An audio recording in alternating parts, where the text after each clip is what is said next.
Welcome everyone to Death Valley, where for more than a decade, Clemson fans have cheered for the dominant team in the ACC and a national powerhouse. Dabo Swinney's Tigers are the defending conference champs and have won 7 of the last 8 ACC titles. Their predecessors as the annual fixture topped the conference, the Florida State Seminoles. After some down years, Mike Norvell has built the Noles back up to the point where their fans believe they're ready to retake their position as the top program in the ACC. Welcome everyone to ESPN's Afternoon College Football on ABC, presented by Gillette Labs. From Memorial Stadium in Clemson, South Carolina, what is annually the game of the year in the ACC.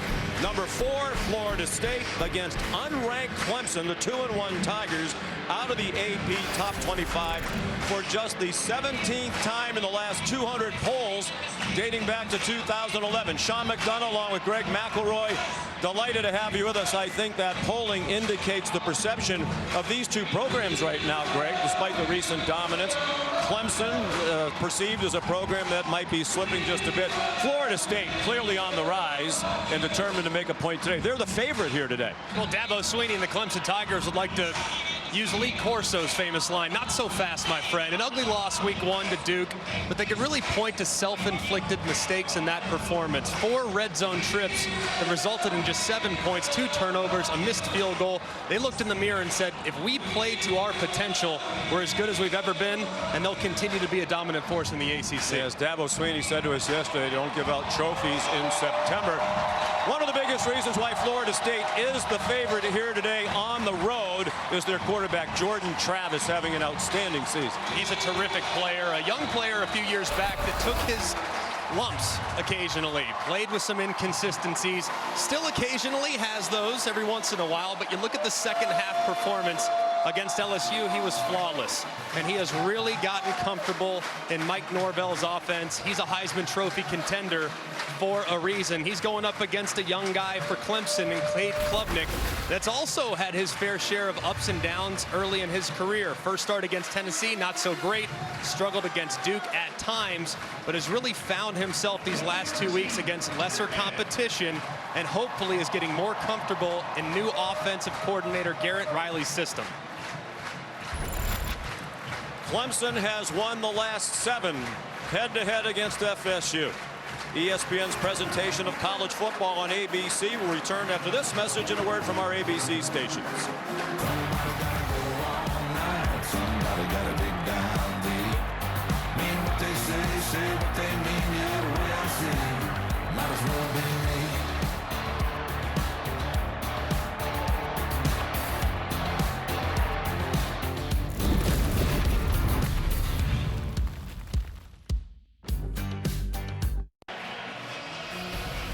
This is the ACC on ESPN.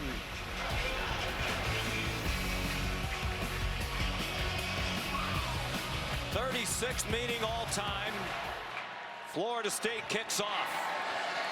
They won the toss and deferred. Ryan Fitzgerald's kickoff's a touchback. Here's Molly McGrath.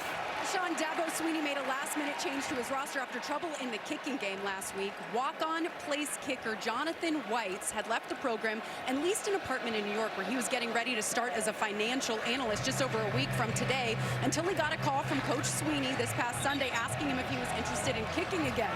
Whites is eligible because he's taking online courses, but he hadn't kicked a football since April. He has never kicked a field goal in college, and today is the first day that he's available for live contact. And in pregame warm-ups, he made 17 of his first 20 field goal attempts, and his longest was from 45, Sean.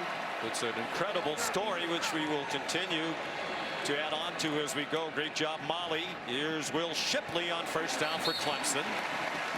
He is their leading rusher and has had, Greg, outstanding success against Florida State in the last 2 meetings, 100 yards rushing plus in both games. And he's a terrific player, obviously excellent between the tackles, but has breakaway speed on the perimeter and can be a valuable resource for Cade Klubnik as a receiver in the passing game.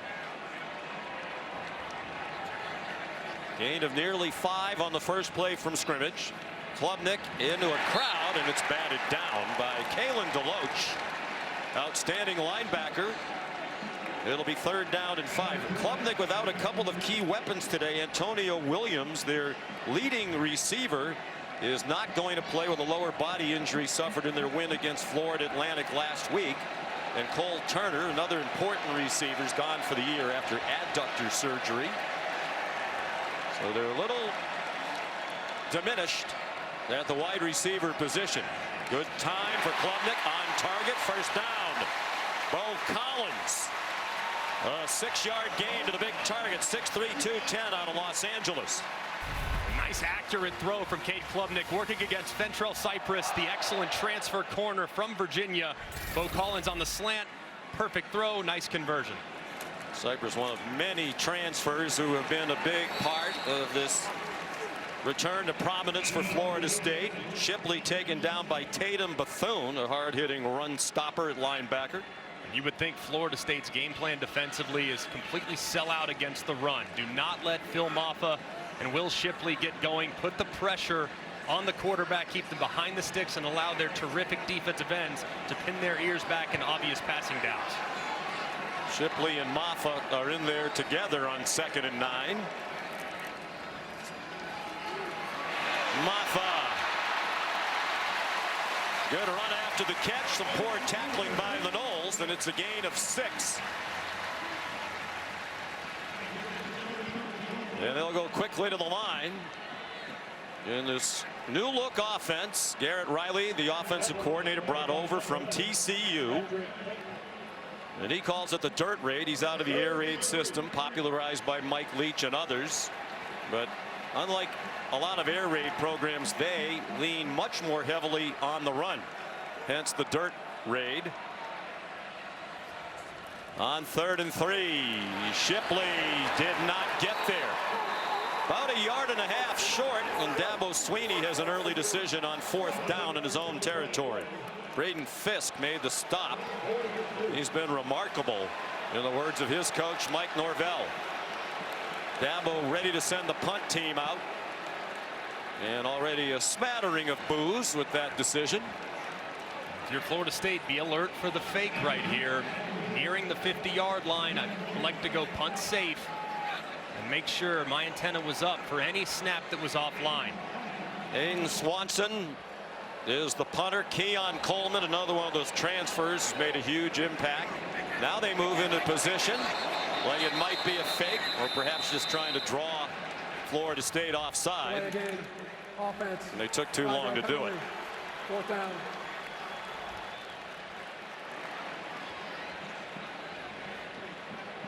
Dabo Sweeney today looking for ACC regular season win number 100. The only coach in conference history to reach and surpass that mark, the Florida State legend Bobby Bowden, who won 117 regular season ACC games.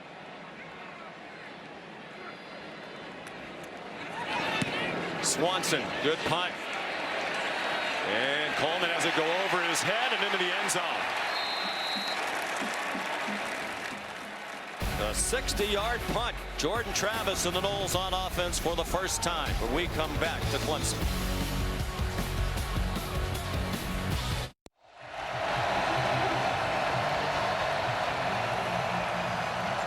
Back in Clemson, South Carolina, Florida State ready to go on offense for the first time, led by Jordan Travis, the 23-year-old from West Palm Beach, making his 31st career start.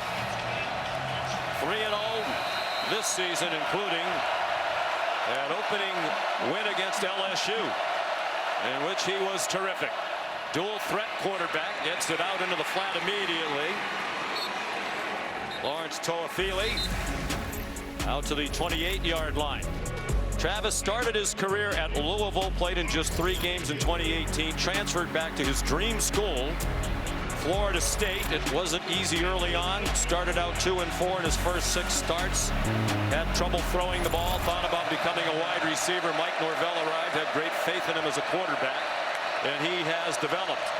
18-6. He's won his last 9 games as a starter, as have the Noles, and there's a powerful run by Trey Benson. 6 yards and a first down. That 9-game winning streak back to last year is the 4th longest active streak in the country. And Jordan Travis is a testament of perseverance. So much of playing the quarterback spot is confidence. He didn't have it until Mike Norvell arrived, and the sky's the limit for this young man with his ability to run and throw the ball down the field. Impressive young man, a team leader. Dabo Sweeney raved about his appreciation for Travis as both a person and a player.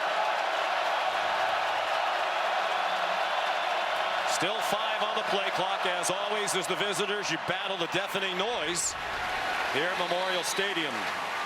Benson for 1.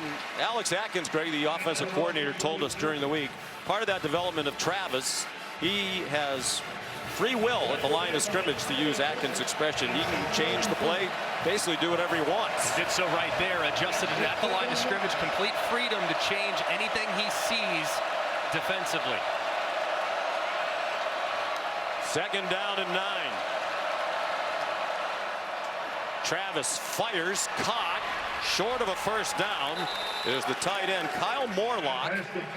Got close, but about a half-yard shy. A gain of 8 to the transfer from Shorter University, a D2 school down the road in Rome, Georgia.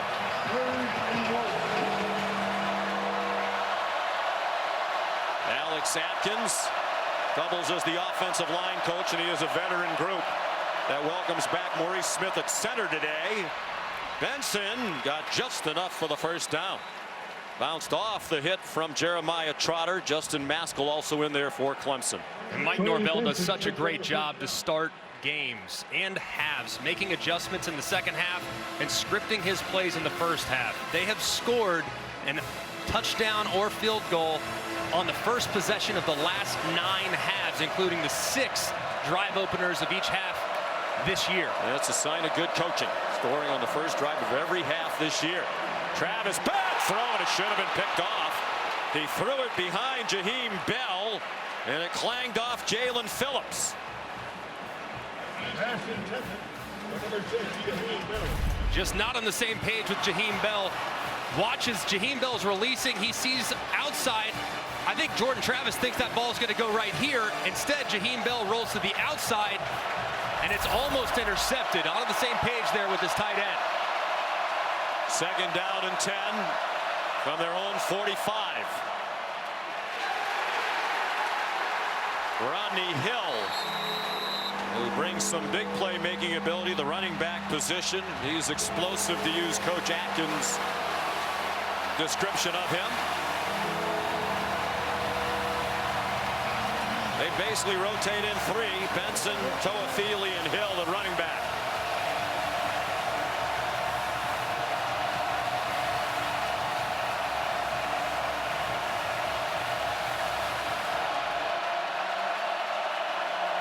Down at 8.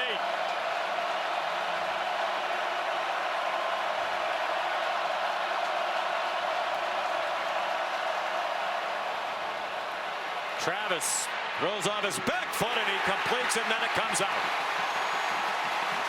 Keon Coleman couldn't hang on. He had the first down with about a yard to spare if he'd been able to make the catch. Andrew Makuba nearby. And a great job of Makuba. Coming off an injury, missed last week. He closes. Great job initially separating by Keon Coleman, but not strong enough, even at 6'4", 220 pounds, to reel in that pass with close coverage nearby. Makuba back after missing the last 2 weeks. Played in the opener against Duke, part of an experienced secondary that they think is much improved after a big-time struggle last year. Alex Mastromano, the punter. And the fair catch made by Tyler Brown. Looking up into the bright sun, he struggled just a bit.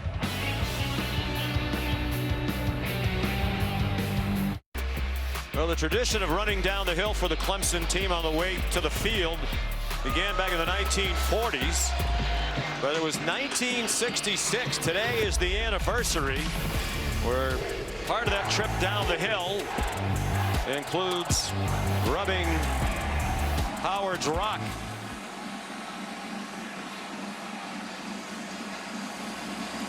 They won 23-6 over Wake Forest on that afternoon in 1967. Our friend and legendary colleague Brent Musburger called it the most exciting 25 seconds in college football. Pass batted down. It was intended for Adam Randall, and he was open in the flat, but Fabian Lovett got a hand on it. The fifth-year senior from Vicksburg, Mississippi, who started his career at Mississippi State. Oh man, what a play there by Fabian Lovett, because if that ball lands in Adam Randall's chest, he's got at least 10-15 yards from the nearest defender. On 2nd and 10, after a 44-yard punt by Mastromano pinned them in, Will Shipley driven back. Lovett involved in that stop as well. Just a 2-yard pickup for Clemson. 3rd and long situation here. Garrett Riley's got to understand that the pass rushers for Florida State are a handful for everybody in college football, but the tackles are the most gettable spot of this offensive line. Got to think you might move the pocket for Cade Klubnik, get him outside, give him a little time to survey the field downfield. So Adam Fuller, defensive coordinator. Klubnik throws, far sideline, caught, first down. Bo Collins with Fentrell Cypress in coverage, and without Williams and Turner today, you'd have to think they'll go to Collins a lot. And this is a big-time throw from Cade Klubnik, a little bit inside. Fortunate, though, for Bo Collins and that strong right hand to be able to reel in. Usually you miss an outbreaker inside. That might be picked to the house, but his receiver's able to reel it in for the conversion. Late sub running on for Florida State. They weren't set up front, and Shipley goes right through the middle for a quality gain on first down. Now he has to come off. Looked like maybe something involving his left arm. Yeah, there is a flag down on the play. Jeff Heiser is our referee. We have Jeff on our telecast for the 3rd time in 4 weeks. Need to start traveling with the crew. Yeah, does a fine job. We're happy to have him. Personal foul. Defense, number 55. Player's helmet came off on the prior play. Came back in and participated. 15-yard penalty. First down. I think Fisk was the guy running back onto the field. Our crack spotter Zach Rapatrazone tells us his helmet came off on the previous play, so he has to stay out for play, and here he comes running back in. And he blow up the right guard, Mitchell Mays, too. Didn't even see him coming, just an ear hole shot, but a big mistake there by the substitution of Florida State defense. 1st and 10. Swing pass, errant. Intended for Maffa, off his hands. That's a layup that should easily be completed, but Klubnik off target. 19-year-old sophomore from Westlake High School, Austin, Texas, a perennial power where Drew Brees and Nick Foles played among others. Very highly recruited. Backed up DJ Uiagalelei for most of last year, and when Uiagalelei struggled early in the ACC title game, he came in, Klubnik, and was the game MVP in their win over North Carolina. Another one that required a hands catch by the speedster Tyler Brown. He's out of bounds in Knowles territory at the 49, a yard short of the first down. So far, Garrett Riley's done a nice job when they get a little off schedule with a bad first down play, make it 3rd and manageable. 3rd and 1. A lot of faking in the pass, batted down. Jared Verse, it is ruled a forward pass. The tremendous defensive end, who's the #1 defensive player on Mel Kiper's draft board, made a big play there. What a great play, too. And Cade Klubnik, as he gets a little older, you'll negotiate that rush, try to throw it around him, but Verse too big and knocking it down. 4th and a yard. Dabo Swinney going for it at the Florida State 49. Nearly 9 minutes in.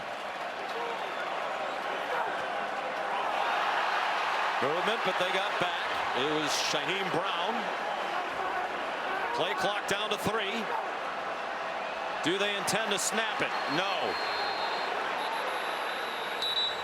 Dabo Swinney indicating that he was trying to call a timeout. I think they're going to give him the timeout instead of the delay of game penalty. We'll see if they do indeed go for it on 4th and 1 when we come back.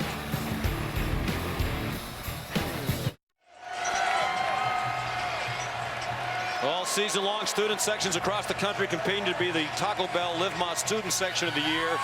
Download the Taco Bell app to learn more. Great student section here, enjoying a glorious 79-degree day. Their team about to go for it on 4th and 1 at the Florida State 49. Maffa is the big running back. Maffa, first down, running off left guard.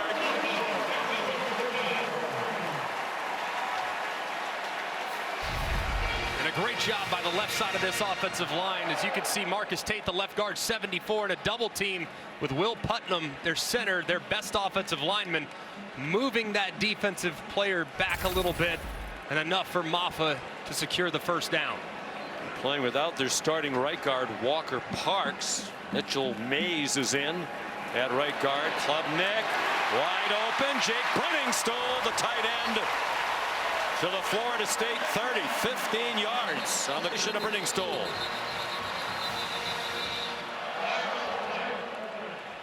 And there's a flag down on that play.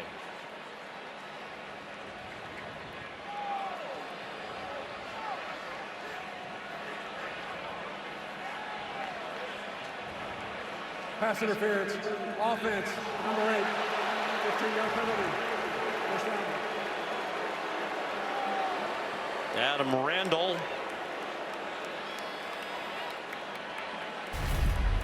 Trying to create a mesh technique across the middle, but you're going to see on the left side Adam Randall. Watch as he comes from your left, and look at how he really blocks the defender to try to create that pick. It's a very easy call by the official. It just took him a second to clean it up. As you can see, though, Bo Collins is screaming out the back door with a lot of room.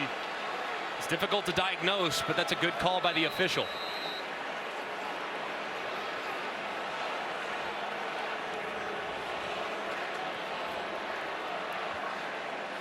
So a big call. Instead of going to the Florida State 30, they're at their own 40 and 1st and 25. Klubnik on the design roll, put it up for grabs, and is fortunate to get away with that one in a double coverage. Intended for Bo Collins and broken up by Cypress, who's had an active first quarter. Let's quickly bring in Matt Austin. Matt, what did you think of that penalty call? Well, it's the responsibility of the offensive player to avoid contact. Now, the way he comes into him, the defender kind of grabs him. If he would have tried to get away from that little grab, I think he might have been okay. But he, as Greg said, he continued to drive across the field. So I think it's a good call.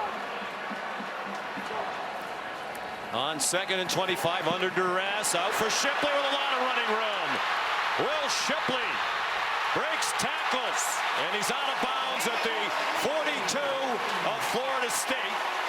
7 yards short of the first down. It was Joshua Farmer who put pressure on the quarterback. And a great job, too, by right tackle number 78, Blake Miller, securing that edge and allowing Shipley to get one-on-one with Kevin Knowles, the safety, who's filling in for the injured Akeem Dent. Shipley, of course, so difficult in the open field. And yet another example of Garrett Riley, second and really long off schedule, getting back to a more third and manageable play. Leading active FBS player in all-purpose yards per game, Will Shipley, the junior from the Charlotte area. 3rd down and 7. Klubnik has a man open. It's caught. Tyler Brown, the emerging force from right down the road in Greenville, South Carolina. 23 yards and a first down. And it's good pressure provided on the left-hand side by Verse, but how about Klubnik staying in there and delivering an accurate throw on a crossing route? 4 receivers lined up in a bunch to the short side of the field, and another flag flies.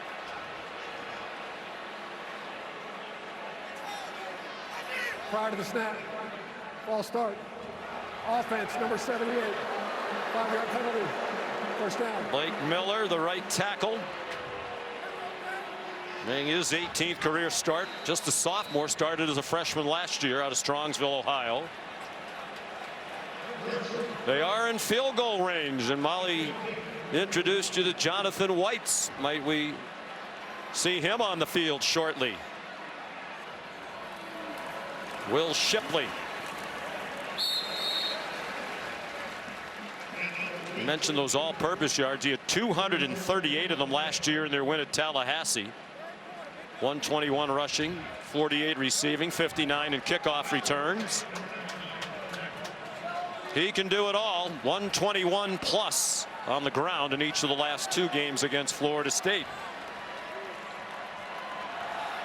Surprisingly does not have a rushing touchdown this year. He goes out in the pass pattern and has it. And he's down near the 10-yard line. Cypress another tackle. 3 minutes to go in the quarter. Clemson on the move. You see this route all the time by Christian McCaffrey, just a little halfback option route. You're working against outside leverage. You know that tight end on the inside is going to clear it out. You have tons of space inside, a little more accurate throw, and that thing might have been out the gate. But just see the versatility by Shipley on display here in the first quarter. 14th play of the drive. They've marched 82 yards. 3rd down and 3. Design quarterback draw at seam for Klubnik, and he's dropped for a loss. And here comes Jonathan Whites. Molly told you his story. The last 4 years was in this program as a backup behind B.T. Potter, the all-time kick-scoring leader in Clemson history. Never attempted a field goal. Attempted 3 PATs. There's his family, his mom with her hands over her face. They've had kicking problems to start the year from a very highly recruited and talented Robert Gunn. So Dabo Swinney called Whites in Charleston, South Carolina earlier this week to see if he would come back. He arrived on Monday. And his first career kick is good from 30 yards. And Dad Jonathan, Mom Lisa celebrate. He had a year of eligibility left, obviously. Elected not to use it because he thought he'd just sit for another year behind Gunn. So he was finishing grad school. He had a job lined up in New York. He was supposed to go up there later this coming week. Dabo Swinney's sons, Will and Clay, told their dad on Sunday, you know, Jonathan Whites is still in school. He's taking classes online, but he's enrolled. Dabo called him Sunday. He came up Monday, made 7 out of 8 in their facility. Said, Coach, I think I can do it. He practiced the rest of the week. And Dabo said yesterday, this is either going to be a great story or terrible. It's off to a great start. His boss is here. He was going to go work for Ally Financial in New York City. He already had an apartment. And he called his boss and said, I have a chance to go back and be the starting kicker for Clemson. And the boss said, I'll be mad if you don't do it, and I'm coming to the game. And Matt Brennan, we're told, is somewhere here today watching his now future employee. Gunn is still the kickoff man, and he bombs one out of the back of the end zone. Here's Kevin Nagandi. That is swag. We got Colorado coming up against Oregon on ABC after our game. Sean, back to you. All right, glad Colorado finally gets some attention. On first down, Travis swings it out wide for Keon Coleman. And he gets 3. Here's Molly McGrath. Well, Sean, Jordan Travis suffered a left shoulder injury last week, but finished the game. And in pregame warmups, he wore a brace on that left shoulder, and you could tell he was uncomfortable and not used to wearing it. He was constantly readjusting his brace, and he has since taken it off. So he's still figuring out how to handle this shoulder injury, Sean. You heard the end of the first half last week at Boston College. Missed just the end of the second quarter. Returned and played the entire second half. He told us during the week he's good to go, feels fine. Jaheim Bell stacked up by a fired-up Clemson defense. Loss of 3. R.J. Mickens up from his safety spot. Justin Maskell in on the play, and Jeremiah Trotter.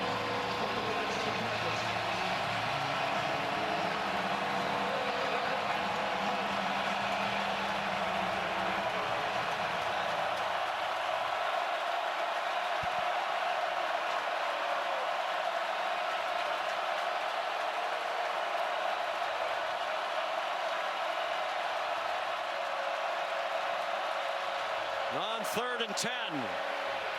Travis wrapped up and spun down by Jeremiah Trotter.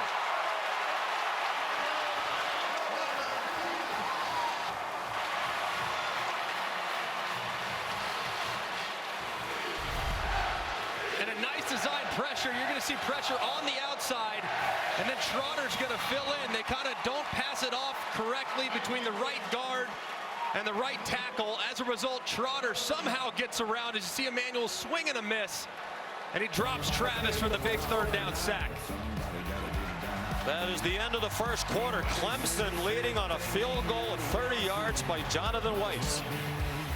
College football on ABC returns after this message and a word from our ABC stations.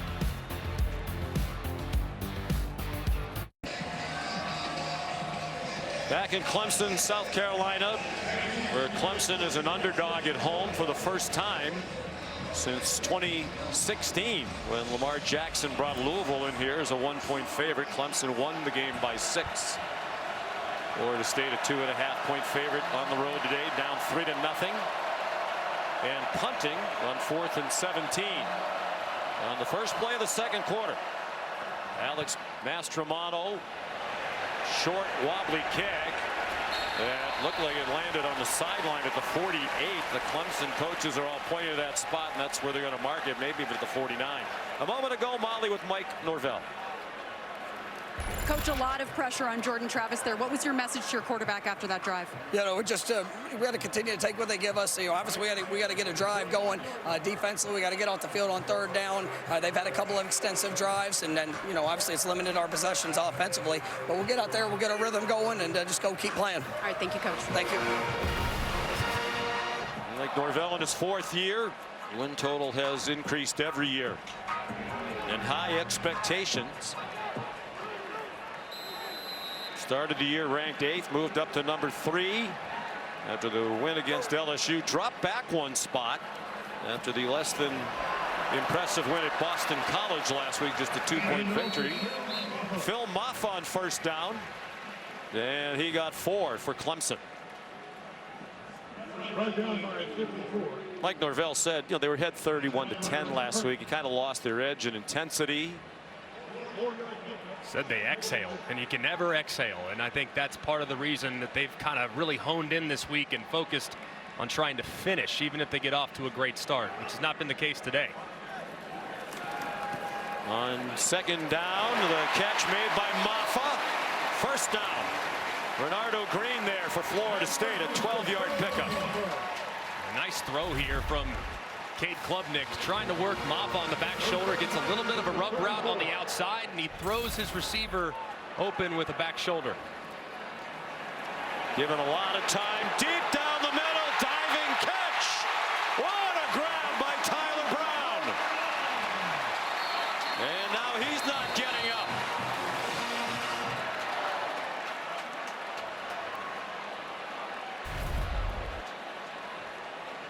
Great eyes there by Klubnik. As you see, he starts his eyes to the left, looks the defender off, and allows Brown to work the middle of the field after he manipulates that defensive back. Brown with an incredible catch, but grabbing that right arm. Hopefully he's okay. 28-yard play. We'll be back in just a moment.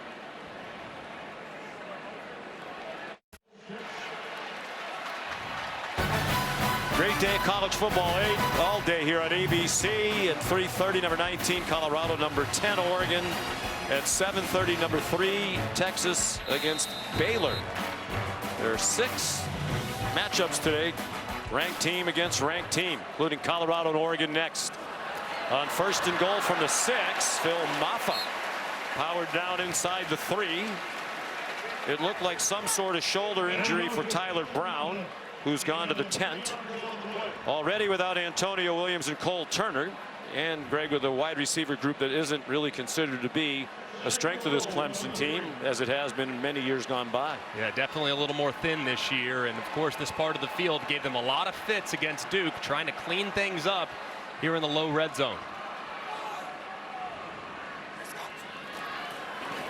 Well, they'll try to run it in with Shipley, who got belted back. Gain of 2. DJ Lundy, Shaheem Brown in on the stop for Florida State. Third and goal from the 1. Shipley at 15 rushing touchdowns last year, second in the ACC, behind Pitt's Israel Abanikanda. 26 the last 2, still hasn't had one this year. You got to think just a downhill run. The left side of that offensive line has had a lot of success moving the defensive tackles for the Noles. The fake to Shipley, and it's over the head of the tight end, Jake Brenningstool. And a flag comes out. The officials conferring in the back of the end zone.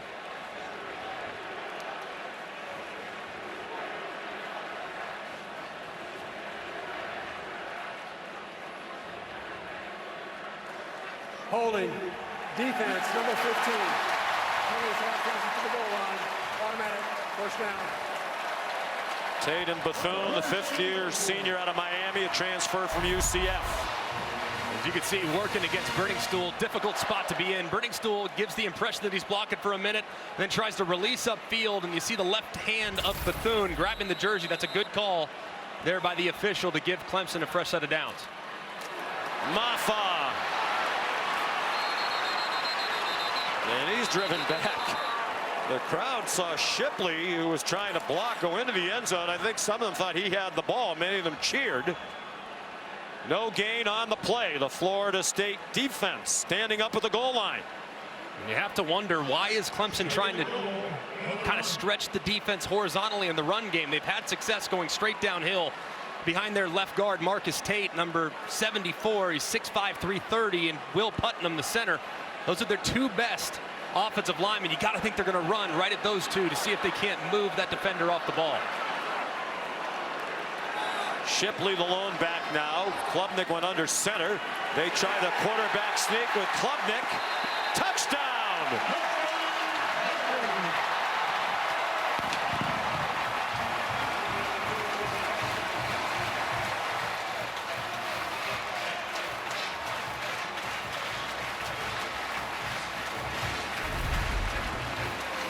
Taking a look at the progressive pylon cam. Difficult to see exactly where Klubnik is there. You see him emerge and that ball crossing the plane. Good call. Clearly a touchdown. Sage Ennis, an extra tight end in there, helping the lead block. So Klubnik has his second rushing touchdown of the season. Both of these quarterbacks are dual threats. Here's Jonathan Whites off the beach in Charleston and off the golf course. And the extra point is good.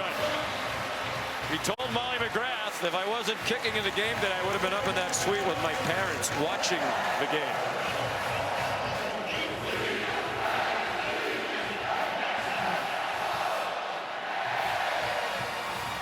And really total domination in terms of time of possession and ball control by Clemson. Florida State averaging under 2 yards per play so far.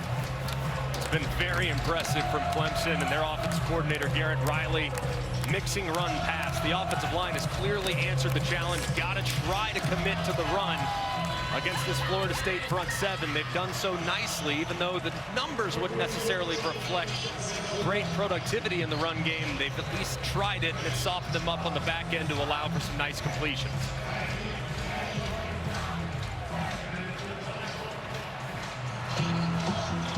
Robert Gunn is still the kickoff man.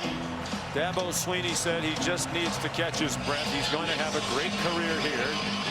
And if they needed a long field goal into the game, end of the half, they would probably go to Gunn. You just saw the big leg he has with another ball out of the back of the end zone. Here's Kevin. Sean, AT&T 5G keeping fans connected as we take a look at our multi-view, which is showcasing a bunch of great games across all our networks over on ESPN. Auburn's first quarter struggles continue, down 6-0 to Texas A&M. Virginia Tech with a 10-7 lead over on ESPN2. Western Kentucky up a touchdown on ESPNU. And SEC Network, keep an eye on Kentucky. Undefeated, they got Florida next week. They're up 3 touchdowns against Vandy early in the second. Back to you. The college football season really feels like it's beginning in earnest today. So many appealing matchups around the landscape. Travis dropped. A little screen for Marquiston Douglas, a tight end. And that play had potential if he held on to it. So far, Florida State just looks very out of sync offensively. They've had some issues along the front as far as protecting Jordan Travis. They didn't stay very engaged in some of their run fits so far. Clearly, this road environment kind of having an effect on what is a very veteran roster for the Noles.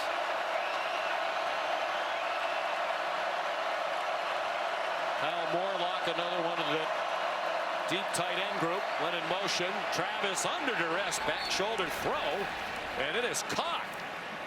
Nice catch by Trey Benson, spinning around on the Clemson sideline for a 13-yard gain. Man, this is big time right here. Great throw, working against man coverage. You love your matchups with your running backs against linebackers, but to see a big back like that flip his hips and secure the catch is nothing short of remarkable. Did well to put it away right along the sideline. Travis over the middle and batted away. Broken up by Jalen Phillips, who's intended for Johnny Wilson. The big target at 6'7", 240, a transfer from Arizona State. And this Clemson secondary is going to have their hands full. A couple of really good weapons for Florida State. But their coverage so far has been excellent, forcing these Seminole wide receivers to make contested catches. That's now a drop for both Johnny Wilson and Keon Coleman in the early going. Toafili, the running back now.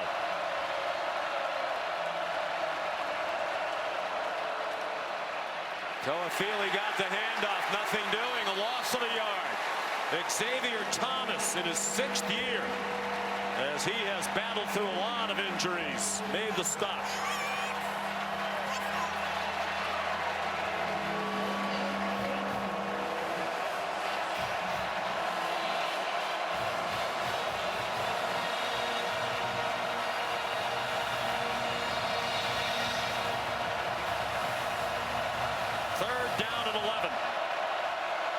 Travis just 4 out of 8 passing for 32.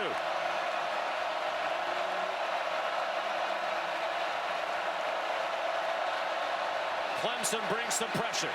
Travis caught, and we'll see where they spot it. It's going to be short of the first down. Kyle Morlock, a 10-yard gain, but he's about a yard and a fraction shy, and for the moment the offense stays out for Coach Norvell. That left arm dangling by his side. He told us during the week he's all right. Clearly, he's not 100%. 4th and 1, they're going for it. At least lined up to do so. Jaheim Bell went in motion. They do snap it. It's Travis on a design run. It looks like he just got it with that last lunge. First down on a 2-yard gain. Man, if that left shoulder wasn't hurting a moment ago, it's certainly hurting after this hit. As he's going down to the ground, you see him surge forward, but the contact is initiated by the defender. It looks like it's Sheridan Jones, the corner, right into that left shoulder of Jordan Travis. But right here on this part of the field, this condensed formation, this is the spot where Florida State likes to throw the ball down the field. I think replay stopped it to look at the spot. Previous play is under further review. Whether or not he made the line of game. I think the question is, did he kind of bounce into his final landing spot? We'll find out when we come back.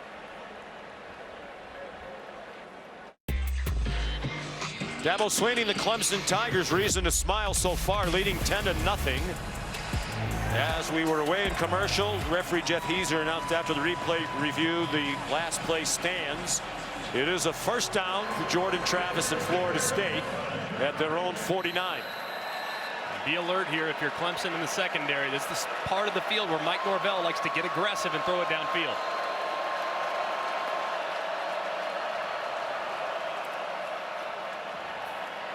Travis throws down the field, caught, first down. Keon Coleman. And another hit taken by Jordan Travis on pressure by Jeremiah Trotter. And a good job moving the pocket here. You know that the offensive line has struggled at this point, but you see how quickly Trotter triggers, comes up and delivers the hit and forces the ball out of Jordan Travis's hands a little quicker than he'd like. Still a nice catch and a nice throw by the quarterback. 14-yard gain. Florida State on the move. For the first time Down 10-0.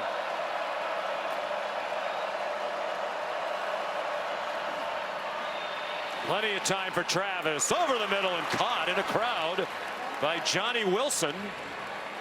Very close to another first down. Looks like they're going to mark it just short. A gain of 9. This throw right here kind of just shows you the confidence that Jordan Travis has a defender kind of right in his face, and that's a tight window. I know you have a big body wide receiver, but you had to throw that one with great precision, and he did so beautifully. Pressured by Tyler Davis, the outstanding defensive tackle. Midway through the second quarter. Travis again given time on target. Jaheim Bell nearly broke the tackle of Andrew Makuba. Last time Bell was here, he was on the South Carolina team that beat Clemson in the regular season finale. The end of last season, he was a big part of that win. It ended Clemson's 40-game home winning streak, the 8th longest of all time. He was a massive addition for Mike Norvell and their staff. Just extremely versatile, can play running back, can play tight end, and can, of course, split out as a wide receiver.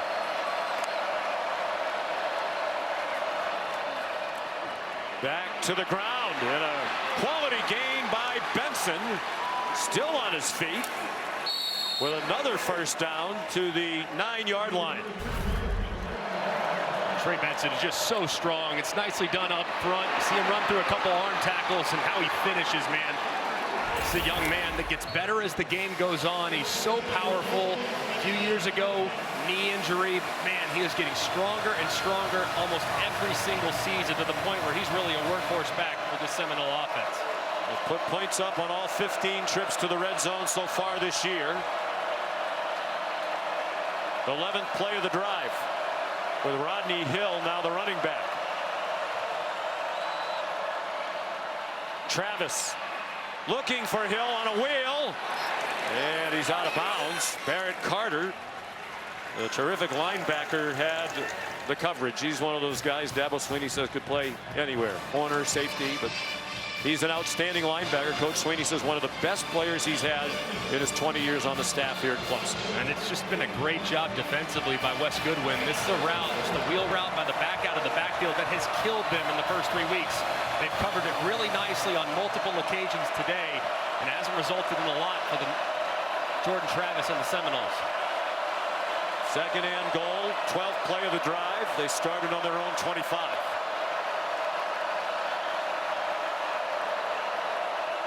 Design run for Travis. And not a lot of running room. Wes Goodwin believes in his second year as a coordinator they are much improved. They were a disaster in the back end last year, but much more experience. Second year in the system. Last year, Greg, they gave up 232 passing yards per game. That's 76th in the country. That number's under 150 yards a game, and they've played good pass defense today. The coverage is much tighter. Guys are playing more free, and you can tell they're very comfortable putting their guys on islands and forcing them to play man coverage. Third and goal from the 7. Play clock at 2.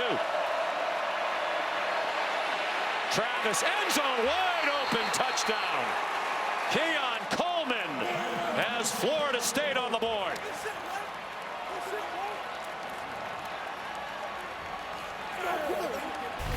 Man, what an amazing design right here. You see Keon Coleman, look at him hesitate, whoop, right around the defender that's coming out to take care of him on the underneath. He slips right in behind, and he finds himself an easy touchdown. That's just terrific design by Mike Norvell, acknowledging what Clemson's going to do in that situation and finding a perfect matchup to take advantage of. There's R.J. Mickens who lost the coverage. Does that go into the announcer jinx category as soon as we talk about the improved pass defense, guys wide open in the end zone? It could have gone both ways, though, because Florida State, you said they had scored every time into the red zone. You could have jinxed them. It's a jinx either way. Brian Fitzgerald, the extra point. Florida State had 21 yards on the previous 2 drives combined. They went 75 for a score.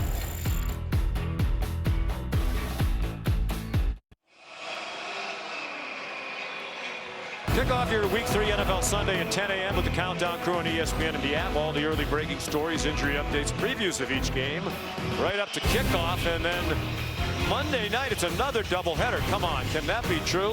What a bonanza. 7 p.m. Eastern time on ABC and ESPN Plus. Philadelphia, Tampa Bay, 8 p.m. Eastern on ESPN and ESPN2. The Portuguese, the Rams and the Bengals. Bengals need to get it going. Here's Will Shipley. Almost got it going. Tripped up just shy of the 30. And limps off after a 27-yard return.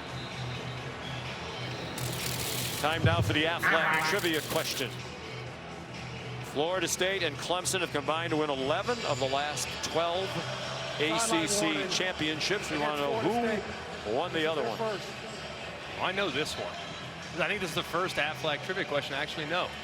And I'm surprised because you cheated the last couple of weeks and still whiffed when it was crunch time to answer the question. Well, even if you know the answers to the test, you can't get them all right. That'll cause suspicion. But I believe this answer involves a fake slide of some sort. Oh, there you go. You might have helped jog the memory. Florida State, a sideline warning.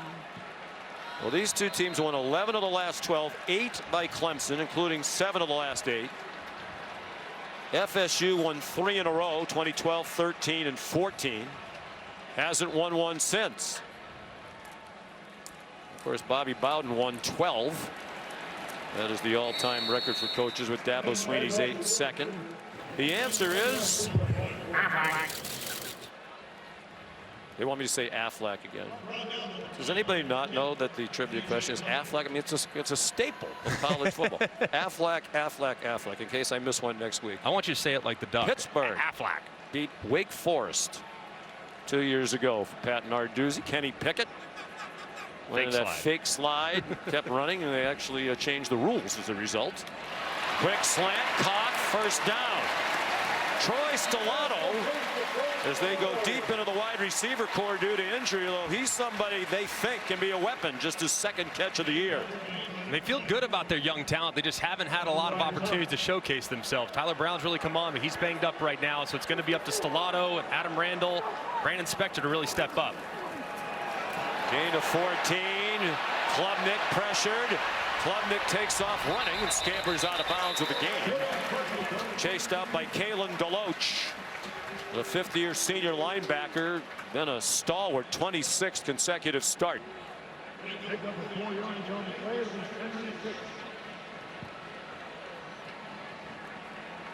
Looked like it might be a loss. Instead, it's a gain of 4. We're down to 3:40 to go in the half.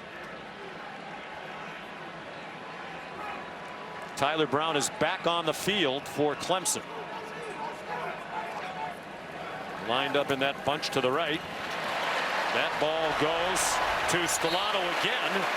Sophomore from Fort Lauderdale, Florida, out of Cardinal Gibbons, with a gain of 9. He had 1 catch all year. He has 2 on this drive. Caught 1 for 12 yards last week against FAU.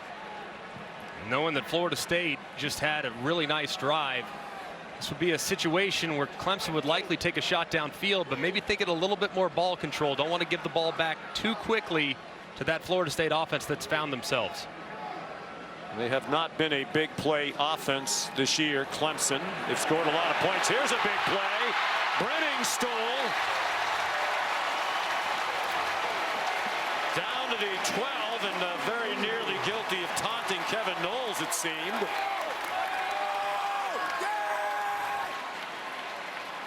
That is a 33-yard play.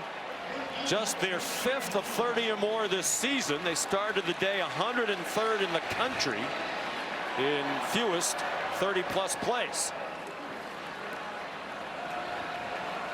Will Shipley for a short gain.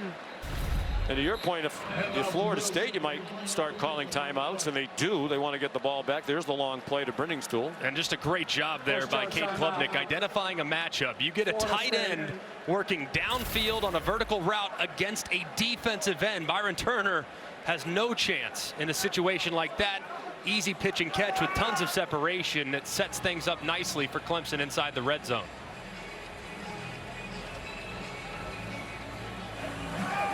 Thirty-second timeout. 30-second timeout. We talked in the setup to this game. Clemson, the perennial power for the last several years. Florida State trying to get back to the top of the heap in the ACC and reemerge as a national title contender.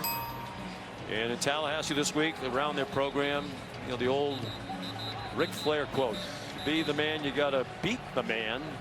And that's the opportunity for Florida State today. You know, they've lost to Clemson 7 times in a row. You want to say you're the premier program, you got to go out and earn it. Yeah, you do. And I think in an unusual circumstance, a team like Clemson that's won so many ACC championships, they actually come into this game as an underdog. That's been well documented. But I feel like more of the pressure is on Florida State. They've kind of played that way so far, whereas Clemson, it looks under control, very free, and have been very efficient both offensively and defensively. Klubnik for his last 8 passing. Feeling it. They give him another short throw and a touchdown. Will Shipley.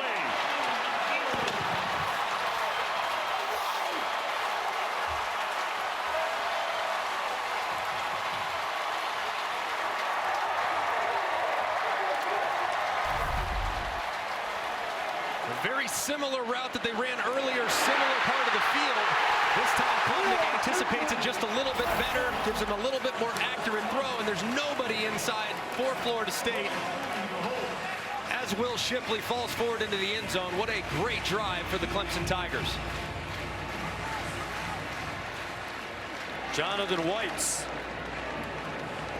from the beach in Charleston and the golf courses into the Lou Groza Award conversation if he keeps going as he has today.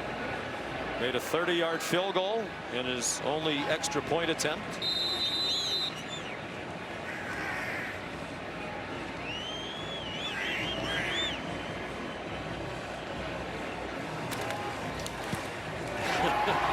He hadn't kicked the football since April until Monday when he got the call from Coach Sweeney.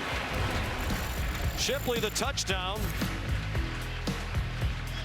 They went 71 yards in 7 plays, but time left for Florida State. When we come back, 2:12 to go in the half. Hey, Greg.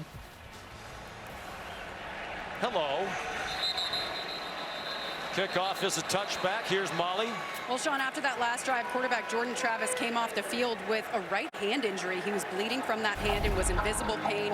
He keeps shaking it out before going out, and that plus his left shoulder injury, you can tell Travis is frustrated with the pressure he's facing. Sean. Such a great competitor. You see it. I mean, when you follow through and hit your hand on a helmet, I mean, it's just a prayer to make sure that nothing is too messed up on that throwing hand, because just the littlest bit of pain can really affect your accuracy. They scored on a nifty drive in their last possession. They have 2:12 and 2 timeouts. Down by 10.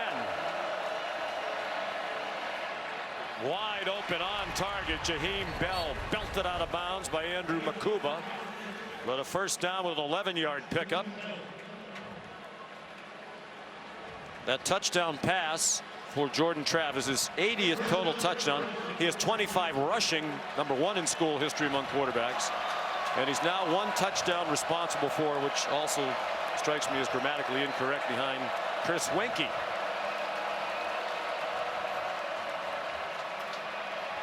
Good pocket. And now on the run, it's caught by Keon Coleman. And still going down the sideline. That's what Travis can do.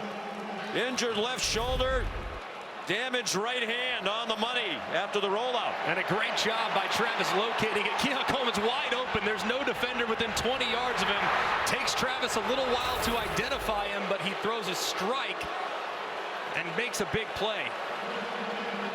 38 yards. The crowd thought Xavier Thomas was being held by Jeremiah Byers as they looked at a replay on the scoreboard. That was the reason for the boos. 1st and 10, under a minute and a half to go. Travis down the sideline trying to throw it up for the angular Johnny Wilson. There is a flag down. There's Sheridan Jones, who had coverage. Pass interference. Defense, number 6. Sheridan Jones, who got flagged for pass interference. And that's so difficult on Sheridan Jones. As you take a look at the progressive pylon cam, kind of walling Johnny Wilson out of bounds. A lot of contact there, but my goodness, he had to be in coverage forever. So tough. But a good job of recognizing the one-on-one with your big-bodied wide receiver by Jordan Travis and drawing the foul. Clearly a good call. Shoved him out of bounds. Toa Feely, the running back. All kinds of time now for the Noles. Travis using that freedom given to him by the coaches to perhaps change the play. Toa Feely ran into a wall, no gain. Here in the second half, Mike Norvell and his offensive coordinator, Alex Atkins, they're going to have to find a way to create a little bit of balance running the football. Now, Clemson's excellent along the defensive front, especially a defensive tackle, as you see Alex Atkins definitely going to be a head coach here very soon. But they have to find some balance because they're putting so much on Jordan Travis's shoulders right now. Only 18 yards rushing.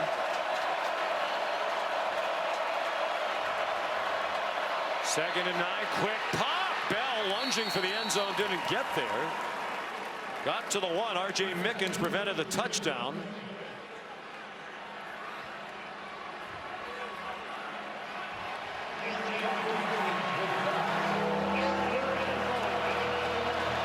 Stadium scoreboard says 3rd and goal. Florida State thought it had a first down. It doesn't matter. They have a touchdown.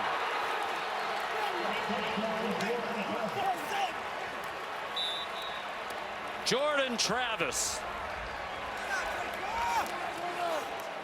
His 26th career rushing touchdown, adding to his Florida State quarterback record. And you see that void right there along the defensive front. Travis recognizes it, tries to find it, somehow finds a lot of room on the right-hand side and slips his way into the end zone. What a response from the Seminoles. Going 75 yards for the second possession in a row. Needed just 1:50 that time. Ryan Fitzgerald the extra point.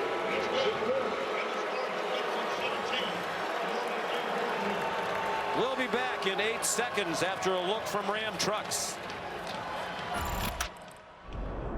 Ram Trucks, built to serve. So that is now 81 touchdowns for which he is responsible. That would be hard to work the game notes.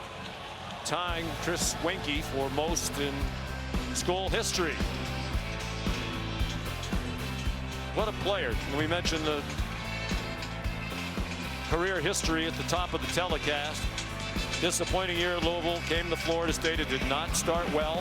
He thought about giving up football. He thought maybe he should be a wide receiver. Mike Norvell believed in him.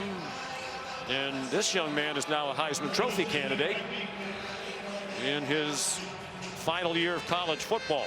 And deservingly so. I mean, he has been terrific in response after a slow start. And man, he's showing his toughness as well.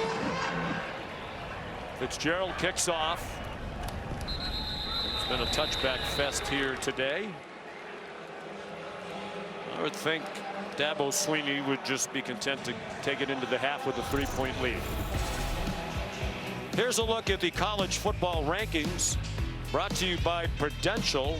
All kinds of marquee matchups. Who do you like in Ohio State and Notre Dame? It's going to be a heck of a matchup. And I think clearly the last couple of years, Michigan has provided the blueprint to beat Ohio State. And I really believe with the steady play of what Sam Hartman's provided the quarterback spot, they still have enough along the offensive line to create some issues in the run game. I think Ohio State's defense is excellent. I think Notre Dame pulls off the stunner tonight, what might be their biggest win in 30 years. Straight ahead with Maffa. Will be the last play of the half unless either team decides to call a timeout. Clemson's going to try it. Clemson, 30 seconds. And after all, they have a kicker that, albeit has been a little shaky to say the least here to start the season, but he has kicked field goals from 70 yards. So maybe that's what they're thinking here. Yeah, that's Whites, who's the new kicker, as we mentioned, just brought onto the team at the beginning of the week. One of the great stories in college football this season. But Robert Gunn who was the kicker in the first 3 games, has a huge leg. Dabo said he thinks he might be able to make one from about 70 yards if it came down to that, so he might get a chance. Would really be a great story somewhere down the line if they both participated in a Clemson victory. But I think in terms of the overall game here, Greg, kind of what we expected. You know, these are 2 evenly matched teams, and Clemson is still a very good football team, despite people want to kind of push the narrative that they're dropping like a rock. They are not. I can assure you of that. And what I've been very impressed with is the steady play of Cade Klubnik. So far, 13 of 18, averaging more than 10 yards an attempt up to this point. Has been smart, has been accurate, has gotten hit a couple times, but hasn't allowed the pass rush for Florida State to affect his play whatsoever. He's been excellent today. He's 9 for his last 9.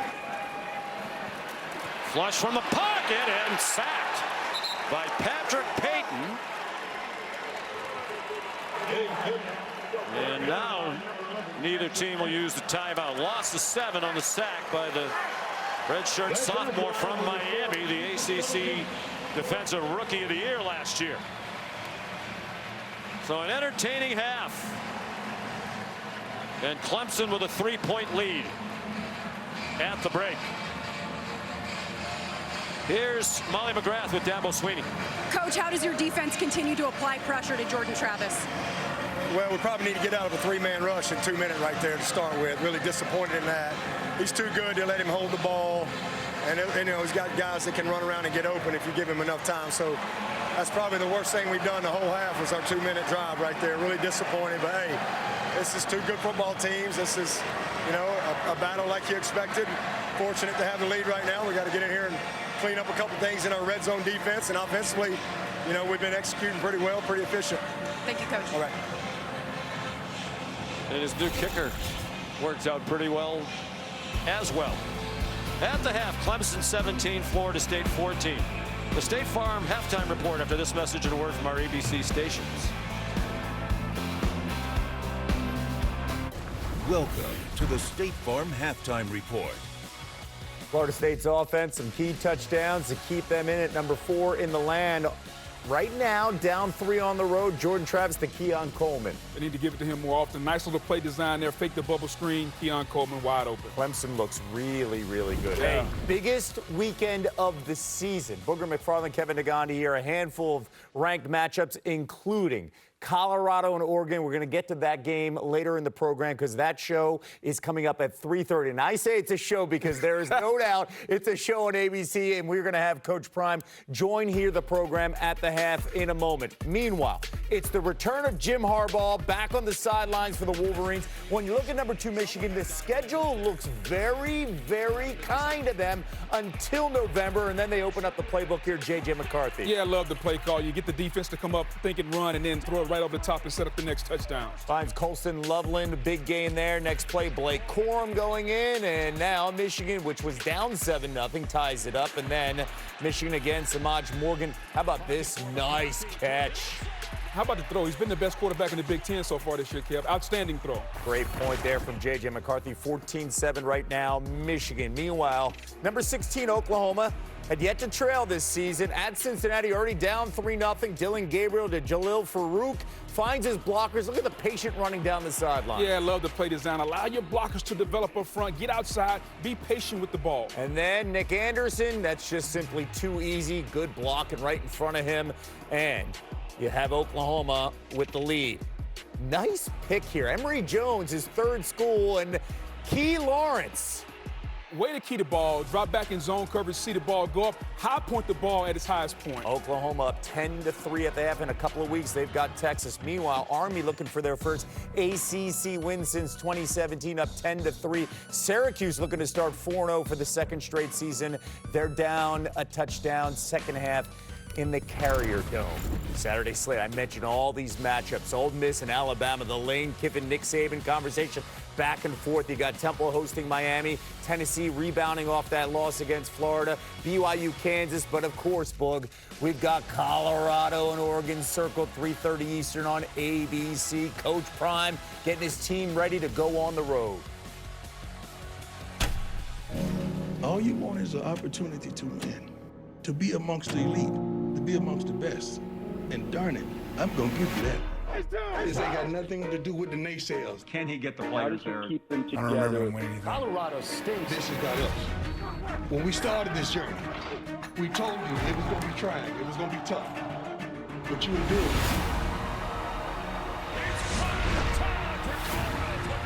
We ain't got next. Touchdown! We got now.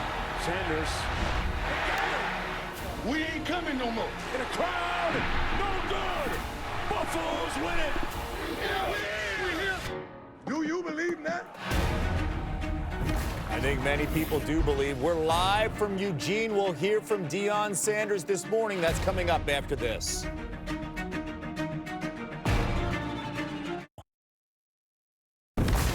Welcome back to the State Farm Halftime Report.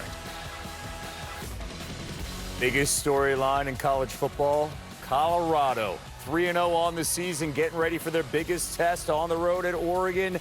Katie George talking to Deion Sanders moments ago.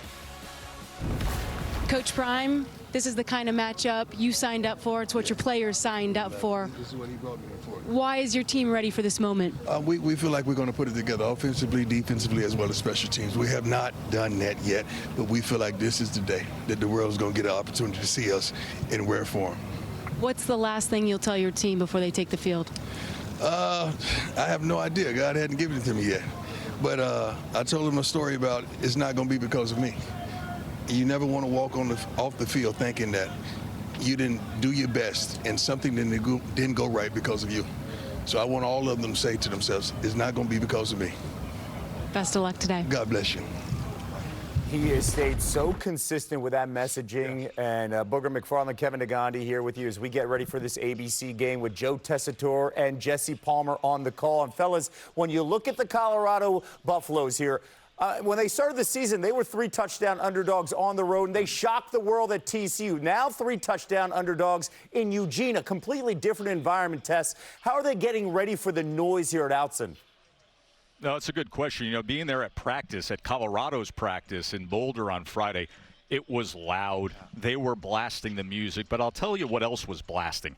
Every single coach with intensity. They were all over their players. They are not sitting back with the afterglow of last week in that all-time thriller. They are ready to fire off, and they're holding guys accountable. It's a really good point, and they're going to have to be intense in this one. In this kind of atmosphere, Autzen Stadium, it's one of the loudest in all of college football. And, of course, you mentioned it, Kev. They're a 21-point underdog without their most dynamic player in Travis Hunter. So I think for this one, Joe, it's critical. Colorado has to start fast. When they get the ball, Shedeur Sanders at quarterback, he's got to be able to lead this offense down the field. They've got to score points. They've got to get into a rhythm. And defensively, they've got to find a way to get some stops. They've had some issues on that side of the football, but they are the #1 team in the nation taking the ball away, 10 turnovers. They need to get momentum on their side. Intensity early is going to be critical for Colorado. You know, guys, I do think at any point in the game, Shedeur Sanders is going to be the best player on the field. But how does this offensive line give him time in the pocket, especially with the pass rush from Oregon that's much improved? I mean, Boog, that's such a good point because you watch this offensive line, the pressure rate is just overwhelming. But somehow, Boog, and Jess, we were talking about this. You've been watching film all week.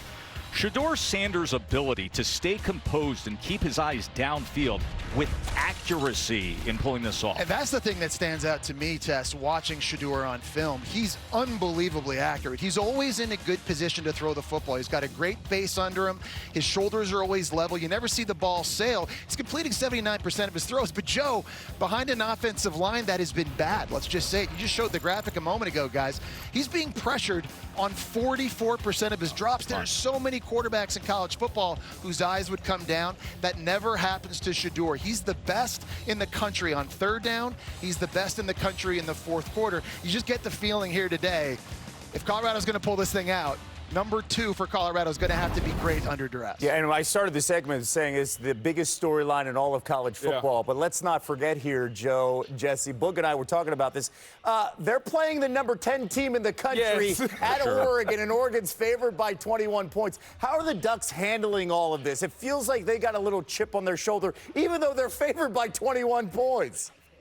Listen, we had a great visit with Dan Lanning and the staff yesterday, and they welcome all this attention. They are well aware that this game, that the head coach they're up against, is transcending sports. It's becoming a national phenomenon, and all the eyes are on this game at 3:30. And they say, great, that's a chance for the spotlight to be on us and show the world what this program's all about. And our Heisman candidate quarterback. Maybe just a little reminder that we won 10 games a year ago. We've got a Heisman candidate ourselves in Bo Nix, who, by the way, is the most experienced quarterback in all of college football. He's making his 51st start here today, and they've got an up-and-coming coach in Dan Lanning now in year 2. People more familiar with his system defensively. I think they're looking at this game, Joe, as a little bit of an opportunity to make a statement. Just remind people they're a big-time team, and they've got their eyes set on reaching the college football playoff. No doubt.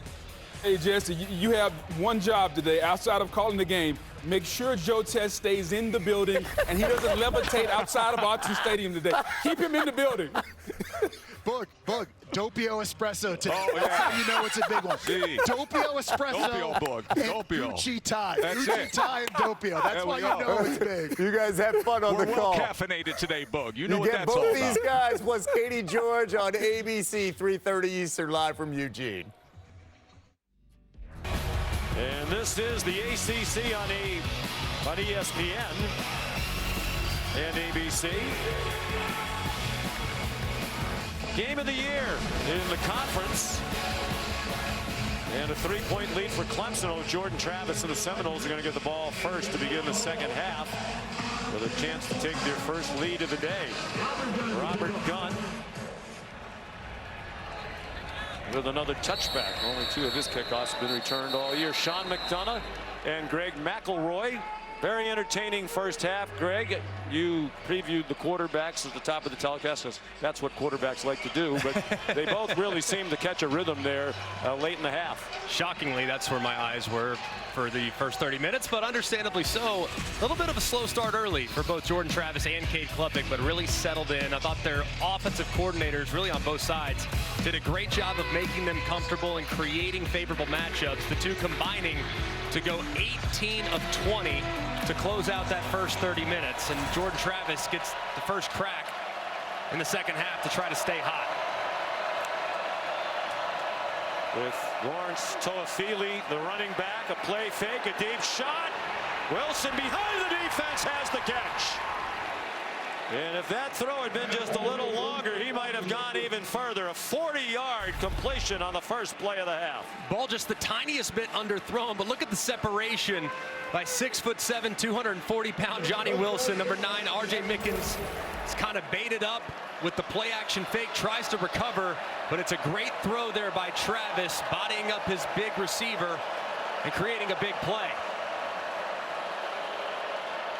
Travis battling through the left shoulder injury suffered last week. And a cut on his hand in the first half here today. Out wide. And nothing doing. Toafili stopped by Sheridan Jones. Here's Molly. Well, Sean, you mentioned Jordan Travis's injuries. They don't seem to be bothering him, and head coach Mike Norvell said he likes the adjustments his offensive line made in that second quarter, and he's confident they can keep him upright in this second half. But he stressed they need to get the run game going, and his message to Travis was, calm down, go be you. You have trained for this moment your entire career. He said it was not too big for Jordan Travis. And rushed for only 20 yards as a team. Trying to get it going with Benson, who got spun around. They are in field goal range at the very least. Jeremiah Trotter and Barrett Carter, the two fine linebackers, stopped that play for a 2-yard gain.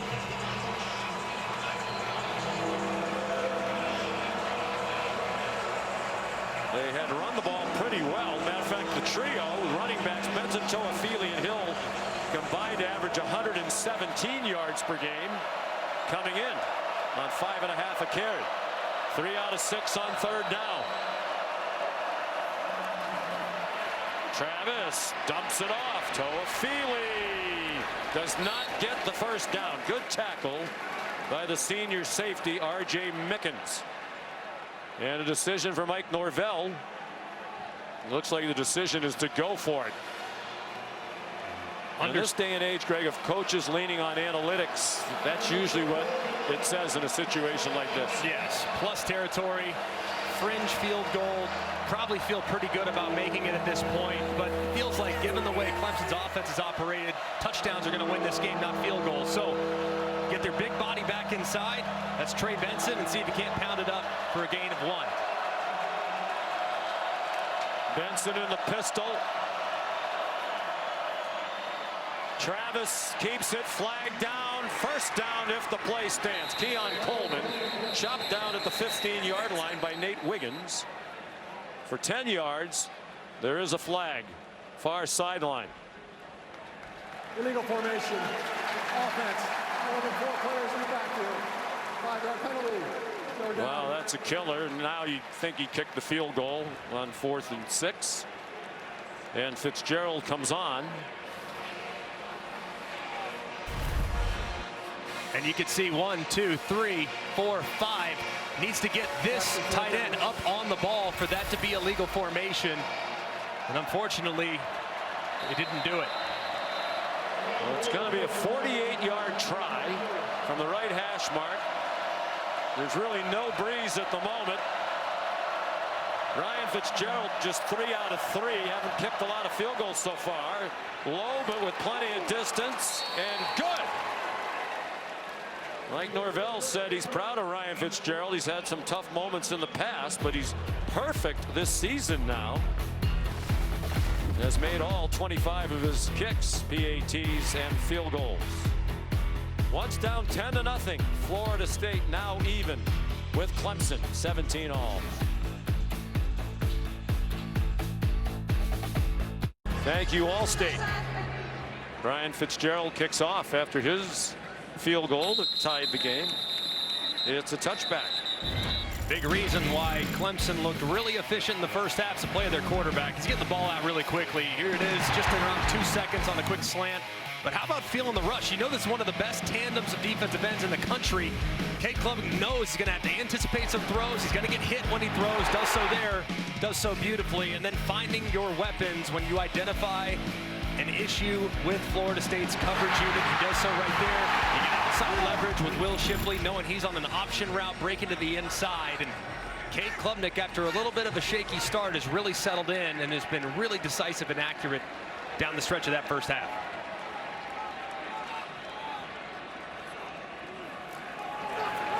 He got hit as he throws, single coverage, and the battle won by Adam Randall for a 13-yard gain and a first down. Man, how about this catch right here by Randall? I mean, just completely draped, somehow finds a way to reel it in, pin it against his thigh, and he drags it in. How about the concentration there? The eyes going down alongside it in the battle of the 2 number 8s, Bernardo Green and Adam Randall. 10 for 10 now for Klubnik. With some help from Randall. Had to pull that one down. He gets dropped for a 2-yard loss. Joshua Farmer for Florida State.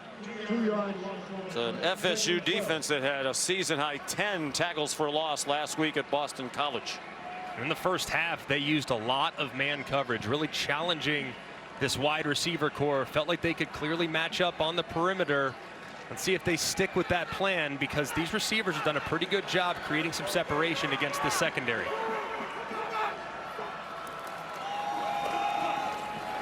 Phil Maffa stacked up for no gain, maybe a half yard. Jared Verse at the bottom of the pile, the transfer from Albany. Not highly recruited out of Dayton, Ohio. But everybody knows about him now. First team All-ACC a year ago. And the #1 defensive end on Mel Kiper's draft board. A top 10 pick. Blitz off the corner. Klubnik almost had it intercepted. Diving attempt by Jarian Jones. It was Azarie Thomas who came on the corner blitz. Man, all-out pressure, but a good job by Klubnik initially avoiding the unblocked defender. But as you see, as he kind of recoiled, he saw Jarian Jones undercut, and that was one heck of a play by Jones, creating that breakup on the edge. Well, Klubnik had completed 10 straight before that incompletion. Here's Aiden Swanson, the punter. He probably would have been the place kicker this week, too, if Jonathan Whites had not joined the program. Booming punt. Keon Coleman, dangerous return man, brought it back 9 yards. It was a 52-yard punt. For 10 years, ESPN has supported the College Football Playoff Foundation, bringing the college football community together during Extra Yard for Teachers Week to celebrate and honor great teachers. Since its inception, the CFB Foundation has recognized more than 500,000 educators. For more, follow at CFB Extra Yard. Dabo Sweeney recognized all of his educators when we talked with him yesterday. Phil Dean, our producer, asked him about teachers who influenced him. He said they all did, and then he listed them all and had some scouting reports about some of them, in fact.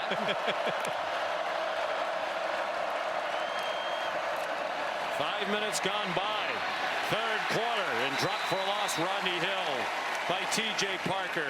The freshman who they think is going to be one of the next great ones up front on defense for Clemson.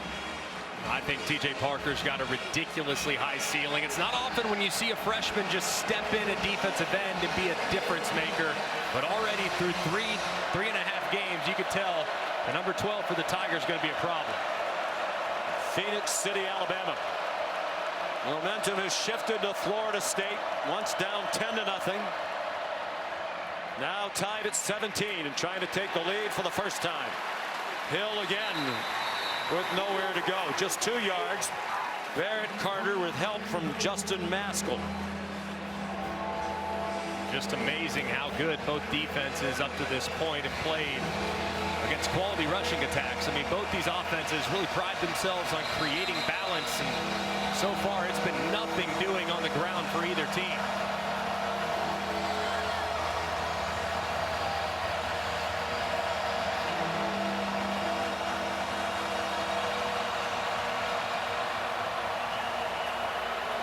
The play clock is not moving.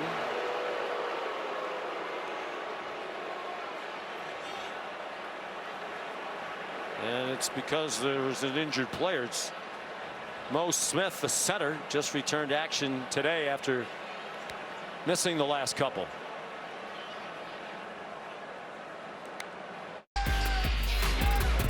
Well, it's known as the Bowden Bowl back in the days when Tommy Bowden was the head coach at Clemson. His dad, the head coach at Florida State. 2003, Clemson upset third-ranked Florida State.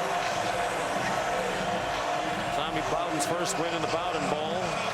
Darius Washington is in at center. The last sequence had the referee Jeff Heeser, after talking to Maurice Smith, send him off. I think he was concerned that he needed to go off the field for medical attention. So that's the stoppage. He's out for at least a play. Washington, who has played a lot and started at center, is in on third down and 11. He started at center the last 2 weeks. Movement and flags down. Might be a free play. Up for grabs for Wilson, and he couldn't corral it with Nate Wiggins in coverage. It looked like Clemson was offside. Why not throw a jump ball to Johnny Wilson at 6'7"? Offside. Defense, number 3. 5-yard penalty. Third down. And that's pretty bold to have a backup center in the game and to alter your snap count just a little bit to see if you could draw the defensive ends off sides, but a good job of utilizing a little bit different rhythm there and getting a free play as Mo Smith returns to the game.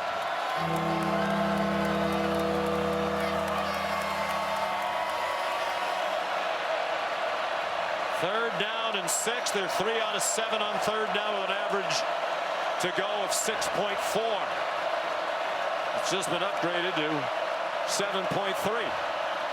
Might be the exchange rate. Pressure, Travis off his back foot. Incomplete, intended for Jaheim Bell. Some coverage. It was Xavier Thomas who pressured the quarterback. Barrett Carter running in coverage.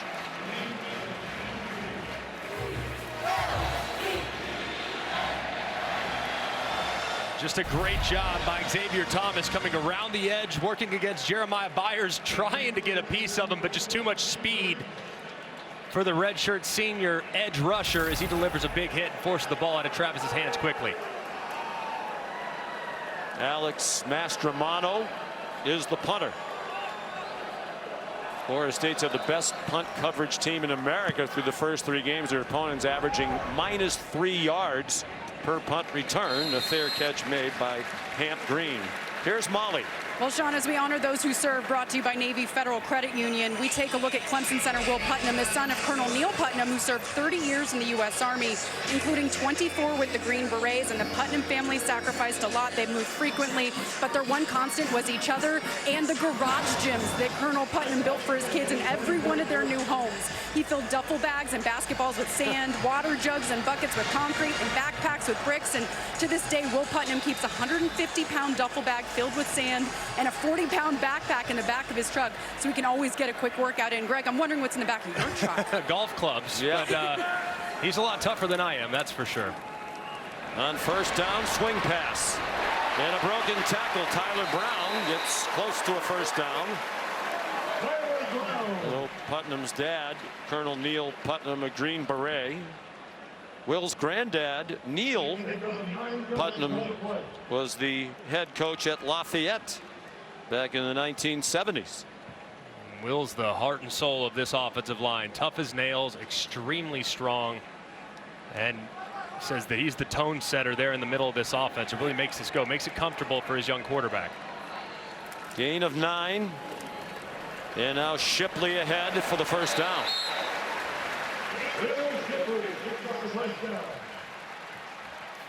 Gilbert Edmond in on the tackle, another transfer. He's out of South Carolina. Great job there at the point of attack. They really have not had a ton of success up the middle on the right side, but that time Will Shipley surges forward for the conversion. Play action pass. Klubnik gets away from a jersey grab by Byron Turner. Now has the first down and much more into Florida State territory. They'll spot him out at the 47-yard line. And a good decisive decision here from Cade Klubnik.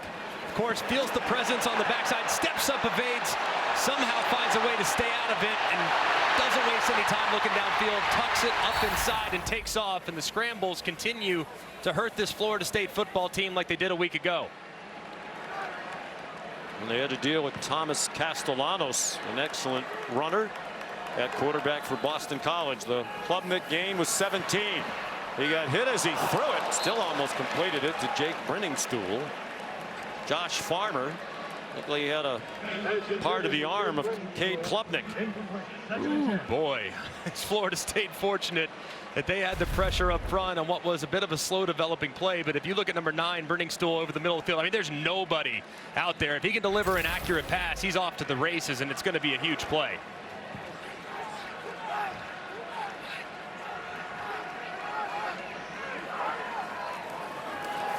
Klubnik, short throw to Brenningstool. And a short gain. Good tackle by Tayton Bethune, a reliable tackler. Their leading tackler for the season. Held that to a 1-yard play. Right here, 3rd and 9 plus territory. Obviously, with the issues they've had with Gunn in the field goal unit, might be thinking 4-down territory here. Whites has hit from 51. But they're kind of in no man's land here. So if I'm Dabo Swinney, I'm telling Garrett Riley, hey, you got 2 downs to get it here, so make it more manageable on 4th down.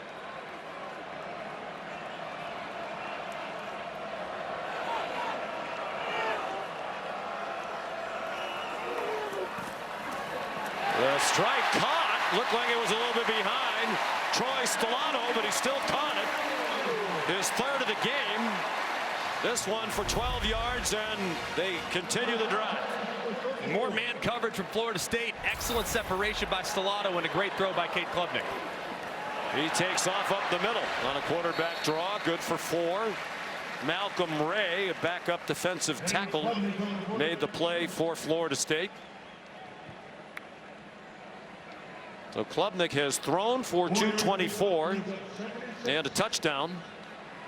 And he has now been involved in the running game as well on this drive. Most importantly, he's not turned it over. That was a big problem for them in their opening loss at Duke. Dabo Swinney told us if we win this turnover margin, flag down on the run by Maffa. Tackled by Jared Verse. Said if we win the turnover margin, we'll win the game. Personal foul, face mask, defense, number 0. 15-yard penalty, First down. Fabian Lovett. As you see Moffitt getting up inside, there's Lovett, number 0, grabs that face mask quickly with his left arm as Verse cleans it up. A good call by the official. And I don't want to jinx that either. We mentioned this is the 3rd time in 4 weeks we've had this crew led by Jeff Heiser. They are rock solid. And we haven't had much opportunity to question anything this group has done, or 3 games that we've done. Shipley, the running back. He goes out on the right flat, calling for the ball. They go to Brenningstool instead, and he's down just shy of the goal line.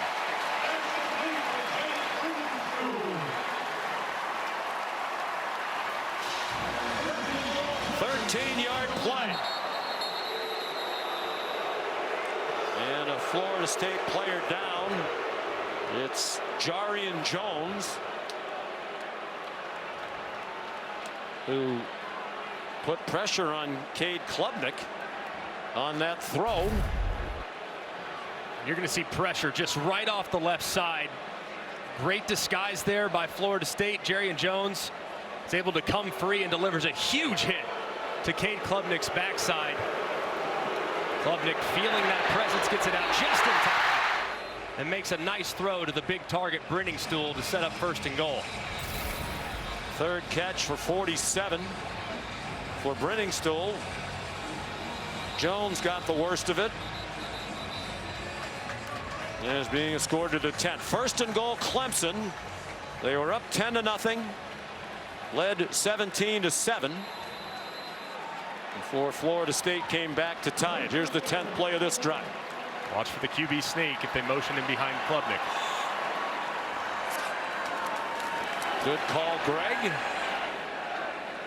And he's not in. Yeah, in this day and age where you can shove the quarterback, you know, why not try that? I'd do it 4 straight plays. I mean, how many times did Jalen Hurts do it in the Super Bowl? I mean, it's very difficult to defend when you have that much of a surge. The Bush push, if you will, being used by everybody in college football and pro alike. Under 4 minutes to go, 3rd quarter.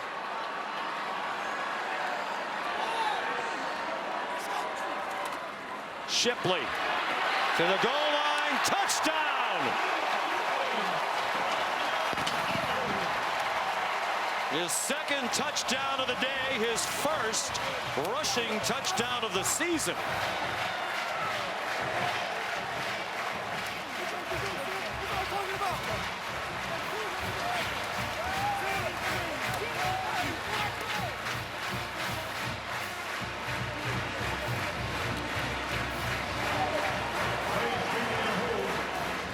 '27th career rushing touchdown. That is 8th among all active FBS players.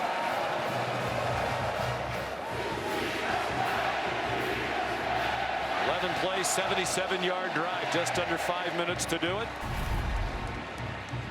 And the view from the Progressive Pylon camera. Pretty well defended there by Florida State as Lovett almost had him in the backfield, but Shipley just would not be denied as he surged forward, extended that ball just enough. Replay confirms the touchdown. There's Jonathan White's. Perfect.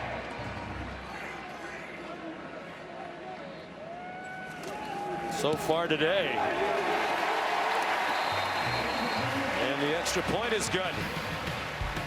3.5 to go. 3rd quarter here in Death Valley. The home team up by 7.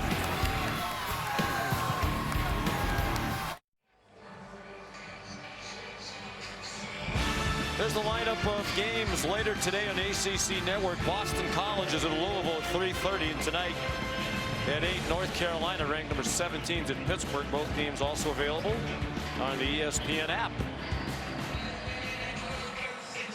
Sean McDonough, Greg McElroy, Molly McGrath, our producer Phil Dean, our director Mike Roy. We send best wishes along to Scott Johnson, ordinarily the director on our crew, but Scotty J had a little knee surgery this week. We're glad to hear he is recovering well, but he's Wally Pipp. Mike Roy, fantastic today. Here's Kevin DeGandhi. Getting ready for number 19 Colorado on ABC, 3:30 Eastern. Back to you. Be a big test for undefeated Colorado. They're about a 3-touchdown underdog against Coach Lanning's team. Benson on the screen, stayed on his feet. Spun away from Jeremiah Trotter. Great work by the officials not to blow that dead as well when it looked like he might be down. It's an 8-yard gain. Yeah, just clean it up on the back end if he is. Of course, every play is reviewed, but a great job by Benson. Kind of lands, looks as though he's on top of Trotter and continues forward momentum. Incredible play. Jordan Travis with a flag down. Deep throw way too high for Keon Coleman. Jalen Phillips in coverage. Well, there's a flag at the line of scrimmage. Illegal formation. Offense. More than 5 players in the backfield. 5-yard penalty. Take it down. So Dabo Swinney electing to take it for 2nd and 7 instead of 3rd down and 2. Let's take a look at this hit by Jordan Travis. Kind of a slow developing play action.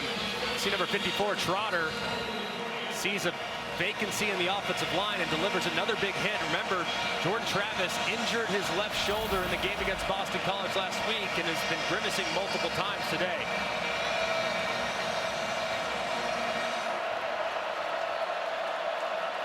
Trey Benson, the running back.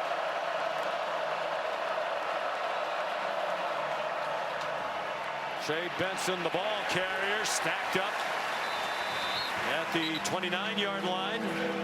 Tyler Davis, TJ Parker stopped it after a pickup of 1 for the transfer from Oregon.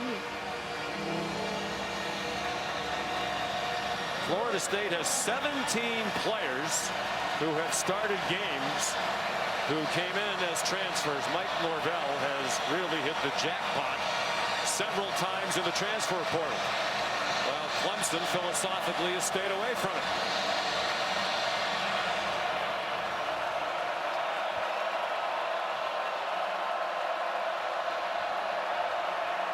On 3rd and 6, up for grabs and incomplete in the direction of Darion Williamson.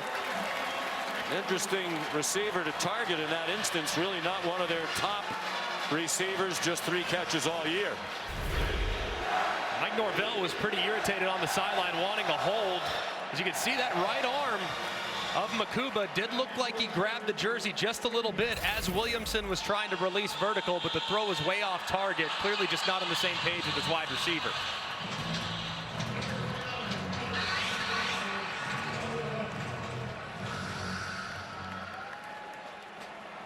Alex Mastromano from Australia is the punter. And a good one. Hamp Green.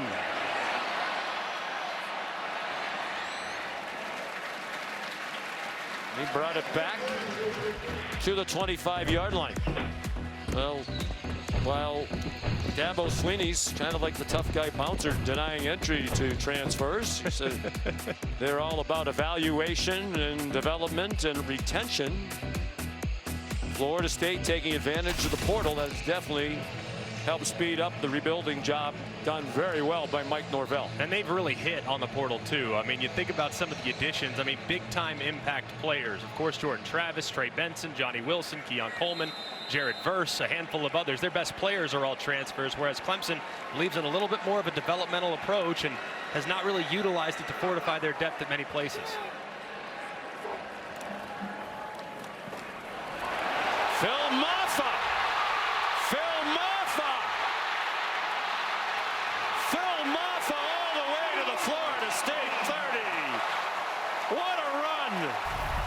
46 yards. And a great job, too, by the left side of this offensive line. You'll see both the left guard and the left tackle, Marcus Tate and Tristan Lee, blocking. They get hat on a hat. There's a big void there for Maffa to exploit. They give it back to him, and he's yanked down by Jared Verse. Hasn't been much room today for this Clemson running game to really get going. Prior to that, averaging less than 2 yards a carry. But you see, just one big play can really shake things up. And help your average. You throw in a 46. That'll do it for sure.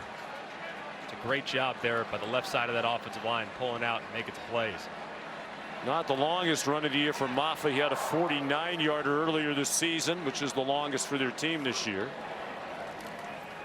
Here's a blitz, and Klubnik didn't see it coming. He got blasted by Kalen DeLoach, who has the ball and is heading toward the end zone. Touchdown, Florida State.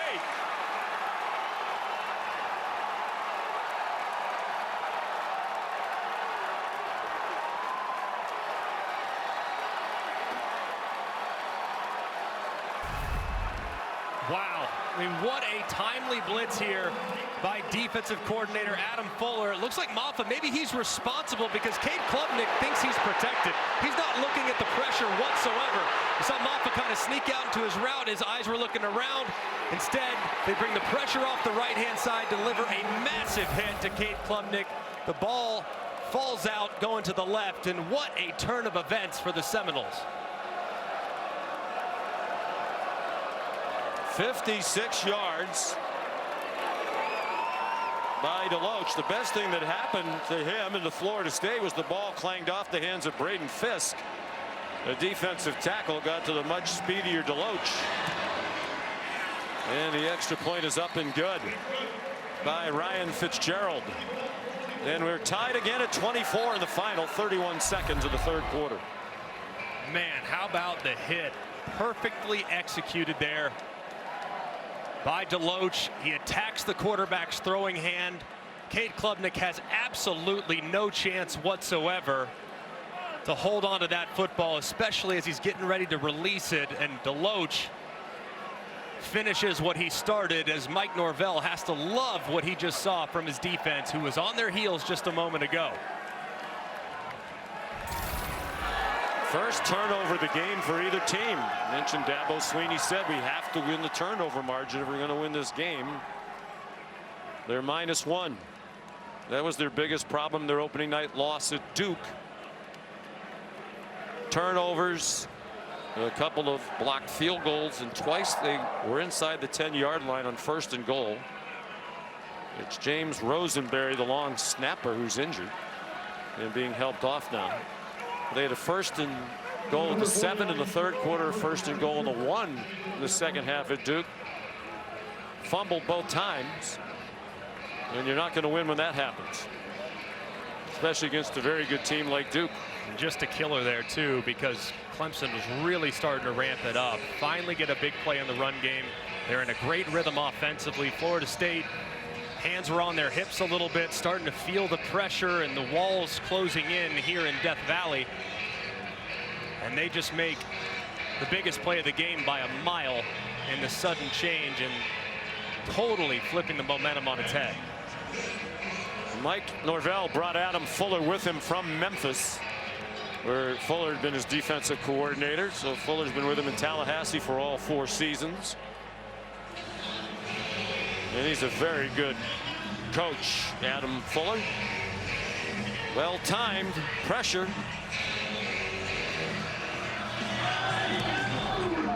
And here's Fitzgerald to kick off again. Finally a returnable kickoff. And it's Will Shipley. First team All-ACC as a return man last year. That one for 19 yards. Let's go back to the fumble. I really believe that Maffa is responsible here. You actually see him surveying, looking a little bit. It looked right there. I think he's supposed to track back to pick up that pressure. He kind of gets lost after the play action, doesn't see the guy blitzing, because the way Cade Klubnik's mannerisms there in the back end, a quarterback knows when a pressure is going to override and overload your protection. Klubnik had no idea whatsoever, so I really assume that was a bust there in the backfield with what Maffa was doing. Should have been in protection, instead released out on the route, resulted in a huge hit. Shipley weaving through traffic, bouncing off a hit, and has a first down out to the 43-yard line, 17 yards.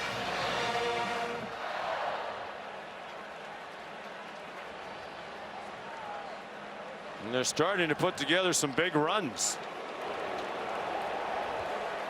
That'll take us to the end of the third quarter. This could be, at the end of the season, the most important game of the year in the ACC. The fourth quarter. After this message and a word from our ABC stations.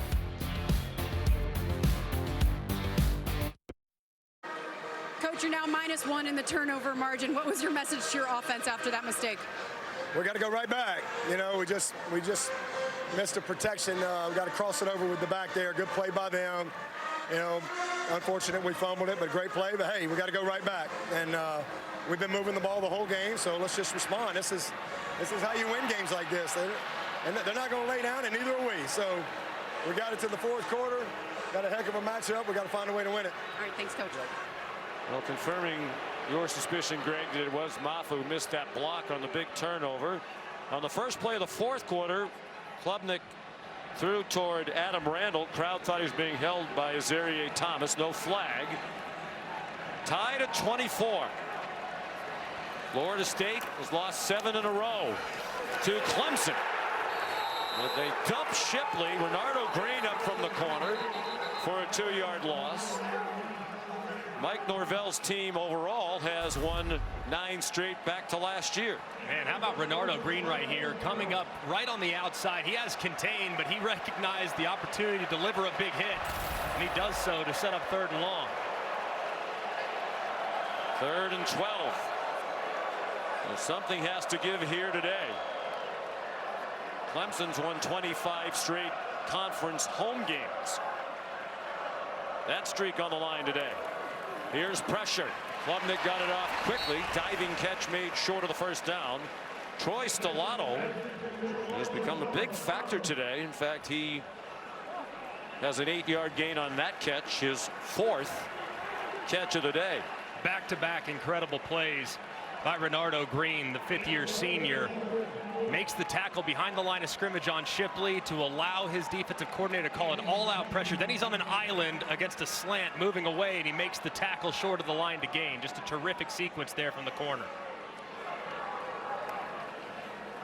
Aiden Swanson. End over end, fair catch signaled and made by Keon Coleman. Just a spectacular day of college football here on ABC.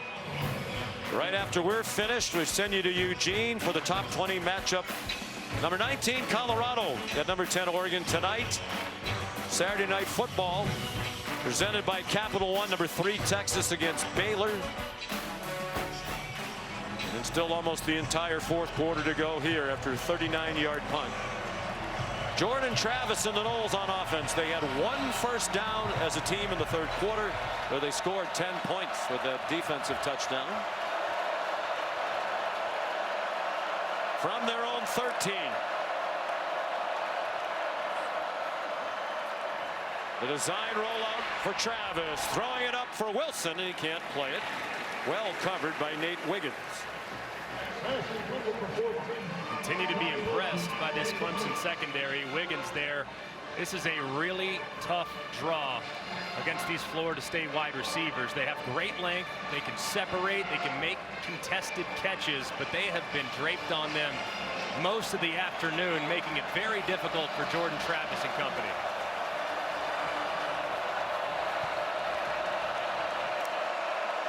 Those were the numbers starting today. A lob and a catch on the run by Benson up the sideline.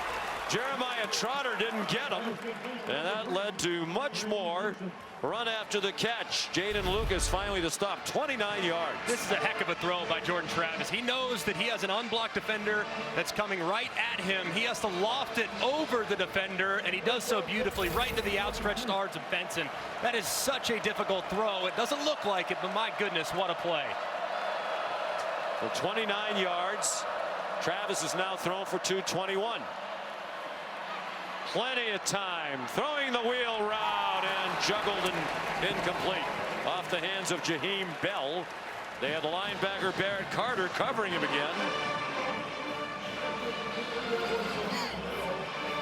And as Wes Goodwin, the defense coordinator, said yesterday, Jaheim Bell's a problem because he can hurt you in so many ways. Yeah, that's the matchup you want if you're Florida State. It goes to show you just how athletic these linebackers are for Clemson. To have a linebacker running in space against a speedy tight end That's a difficult matchup for most, but not for Carter. Florida State still has not led today. They were down 10-0, 17-7. They were down by 7 again before the defensive touchdown tied it up. Benson stopped for no gain. Here's 3rd down and 10.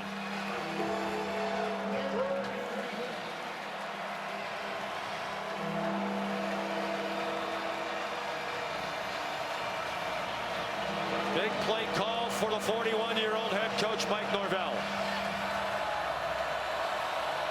Might get a one-on-one situation at the top with your big body wide receiver against Jaden Lucas. That's where I'd be looking if I'm Jordan Travis. Clemson acting as though they might bring pressure. They did, and it is caught by Wilson in the middle of the field, but way short of the 1st down. R.J. Mickens came on a safety blitz.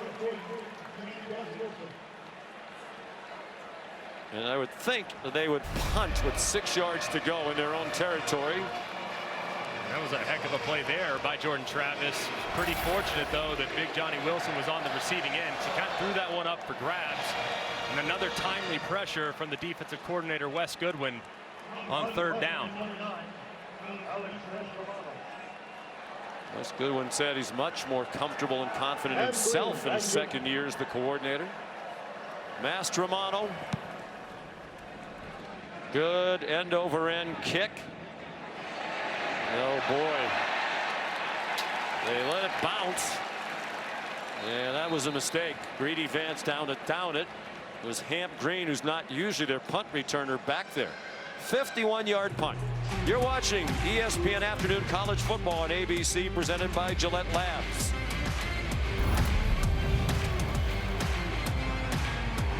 Colorado. Sean, Greg, Molly, back to you. Looking forward to that one right after we're finished here, and this is a dandy. Klubnik throwing for Bo Collins, incomplete. 1-11 a year ago, 3-0 this season. Only 3 teams have started 4-0 after losing 11 or more. It's truly remarkable what he's done. 86 new players, 50+ new scholarship players. Just wild to turn around in Boulder. Here's Phil Maffa squirting through the middle. And a big 3rd down coming up here. The punt has pinned Clemson in deep, and if Florida State forces a 3-and-out, they should have excellent field position. Clemson would be punting into the breeze here. Not a heavy wind. Maffa remains the running back. Klubnik threw it to him. Lots of green grass.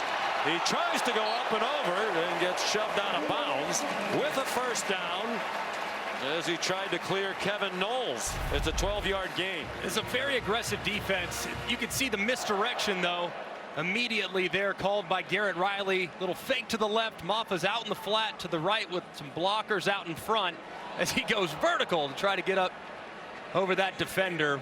What a great call there by Garrett Riley. Shipley stopped for no gain. Of course, Garrett Riley was the offensive coordinator last year at TCU, on the team that went to the national championship game. The 2 years prior to that, he was also under Sonny Dykes at SMU. Each of those 3 seasons, they were in the top 15 in the country in scoring offense and averaged at least 36 points per game in each of them. He won the Broyles Award last year with that resume as the top assistant in the country. And even though they only scored 7 points at Duke, they had over 400 yards of offense in that loss. False start here against the Tigers. Offense, number 77. 5-yard penalty. 2nd down. It's the only game in the history of Clemson football in 128 years when they had 200 yards of rushing and passing offense and lost. And they found the rhythm the last couple of weeks against lesser competition. 66 points against Charleston Southern and 48 against Florida Atlantic. He does a great job and has really done a nice job with Cade Klubnik these last couple of weeks. Just 34 years old. Klubnik steps into the pocket and throws too far. The receiver hooked it up. Bo Collins. Here's 3rd down and 14. Garrett Riley had just finished coaching in the national championship game. He said, I got to bed about 3 o'clock in the morning after we lost, and he had a text message from Dabo Swinney at 7 a.m. on that Tuesday morning. Would you be interested? By Thursday, he and his family were here at Clemson. Tough play call for him on 3rd down and 14. Klubnik dumps it off. Bo Collins at the 20, well short of the 1st down. Got 4, needed 14. Well played by Zarier Thomas. Braden Fisk put the heat on Klubnik. Another nice job by the Seminoles secondary, having to make a play on 3rd and long in the open field. That time they drop out, try to keep everything in front of them. The last time Clemson was in 3rd and long, they pressured. That time they drop out, a little change it up as far as the tendencies are concerned, and they drop them for a stop. What a great job there by the Seminoles. Keon Coleman back for the Aiden Swanson punt. It is a deke. Coleman went to the left when the ball was coming to the right sideline. Now it's a different Florida State player who picks it up, Lawrence Toafili. That's worked in the past for FSU, but not this time. 62-yard punt, 8:18 to go, still tied.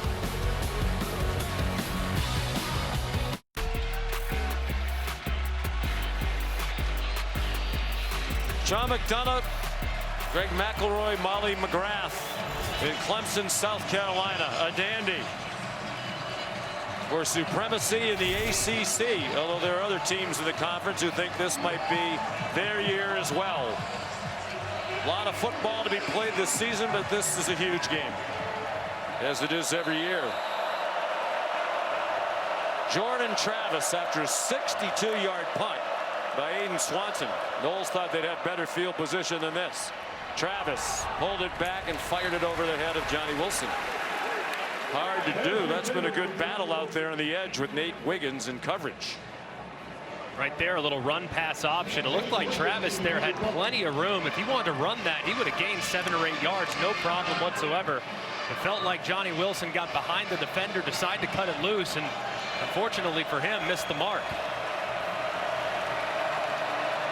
18 of 28 for 225. And he's rushed for a touchdown. Jordan Travis, another one launched deep. Too far in front of Keon Coleman. Jaden Lucas singled out by Wes Goodwin yesterday for fine play. Said he's playing with a lot of confidence as a sophomore. He had the coverage.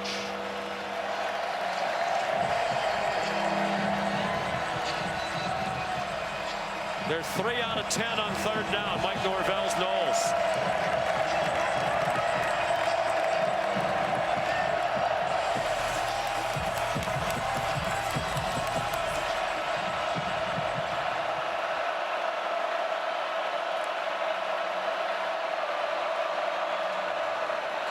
Four-man rush with a spy.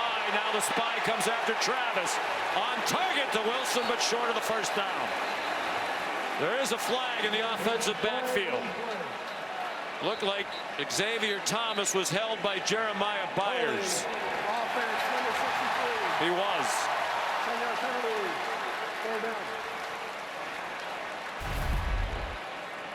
And this has been a difficult matchup all game for Jeremiah Byers. Xavier Thomas trying to work around the edge. You see him just grab at the jersey and throw Thomas to the ground. Easy call by the official. Would have been 4th and short, but it looks like they're going to accept the penalty, which is a little surprising given where they're at on the field. Yeah, it would have been 4th and about 2. And I don't think Florida State would have gone for that on their own 26 or 27-yard line. But Dabo hoping for another stop on 3rd and 19, get even better field position after a punt. 8 minutes to go. And a timeout called by Clemson. First charge timeout. Clemson. 24-24 in Death Valley. 7:57 remaining.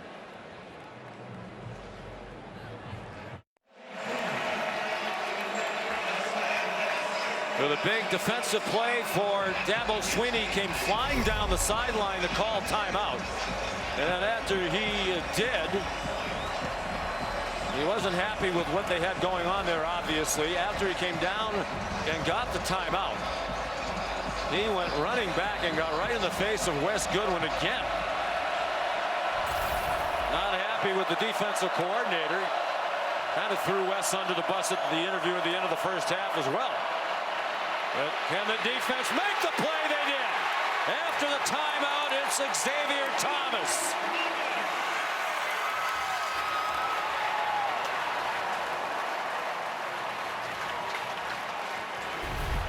Just relentless pursuit, a three-man rush. But Thomas coming off the right edge. They even have help with their tight ends, try to help the protection. It still doesn't matter. Can't take a sack against a three-man rush. That ball's got to come out a little sooner because this makes this punt very difficult. Second sack for Clemson.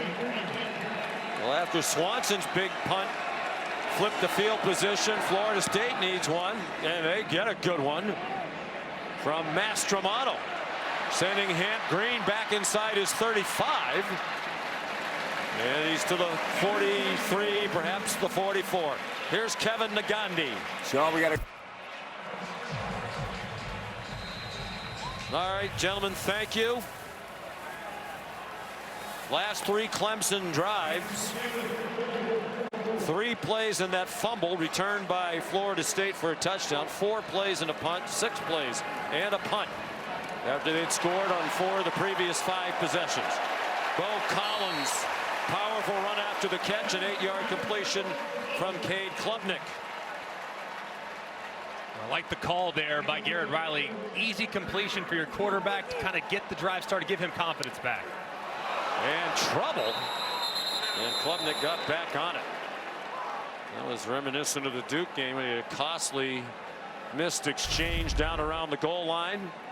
Well, this is a run play, but you have the option as a quarterback to throw it if you like the coverage to the outside. Shipley goes to receive the ball, and he runs into Klubnik as he's trying to throw it. Just an unfortunate exchange right there that resulted in the lost yardage. 3rd down and 6. 6:10 to go. The play clock has expired.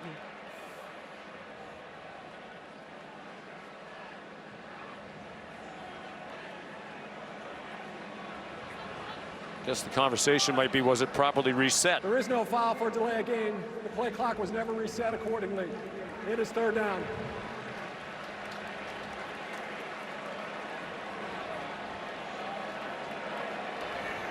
Please reset the game clock to 6 minutes, 17 seconds. Thank you. The equalizing score. The fumble return by Kalen DeLoach of 56 yards. 2nd defensive touchdown of the year for Florida State. They didn't have any last year. 5 for 11 on 3rd down. The Tigers. Klubnik against the blitz. Got rid of it. The crowd wants pass interference, and a late flag comes flying in. Mike Norvell can't believe it. It was Shaheem Brown who blitzed for Coach Norvell. Pass interference. Defense, number 8. Wow, that is a huge call. Penalty of the spot foul. 1st down. Renardo Green had the coverage on Bo Collins. And let's look at the contact. Definitely is pass interference. As you see, Renardo Green, ton of contact as Bo Collins is trying to release and come back to his quarterback on a curl route. But a lot of contact. Obviously, the ball was forced out. I'm sure Mike Norvell is saying it's uncatchable, but either way, that's a good call. It looked like Bo Collins had his arm around the hip of Renardo Green. Here's Cade Klubnik. That was an enormous call. Let's go back to it and bring in Matt Austin. Matt, what do you think? Yeah, I think you have to call this. The defender had his hand all over the shoulder pad. Now, the ball was thrown sooner than anybody thought, but if they'd have let go and the ball would have been thrown normally, I don't think you'd have had anything. He had a pretty good grab of him there. I think you're right. Yes, he did. So Klubnik, the ball carrier. And is it possible that this game might come down to a kick by Jonathan Weitz? It's already an incredible story. The kicker, who was no longer in the program, got a call Sunday to come be their kicker.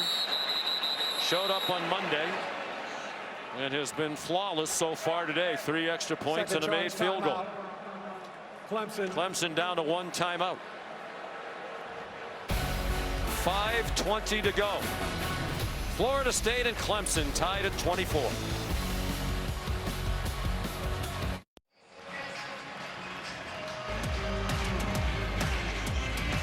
They first met in 1970.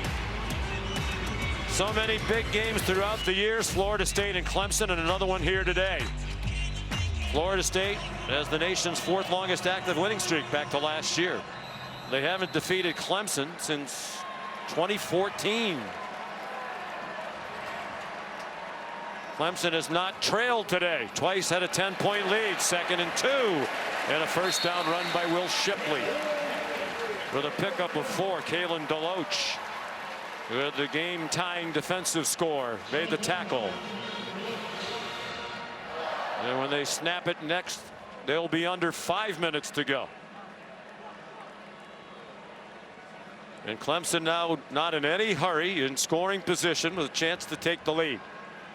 Yeah, being very mindful of the clock. Cade Klubnik actually came all the way to the Clemson sideline to get that play call. So very cognizant of exactly how much time is left on the shot clock before they snap the ball. Snap it at 6. Design run for Klubnik, who got blasted by Tatum Bethune. My goodness.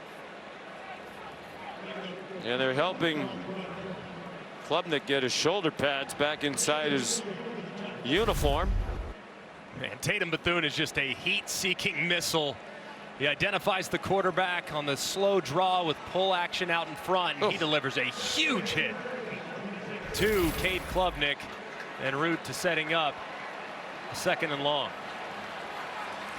Klubnik listed at 6'2", 205. 2nd down and 7. Pressure off the corner. They throw it to the other side, and it's a 1-yard pickup on the pass play to Shipley. DeLoach, another big play.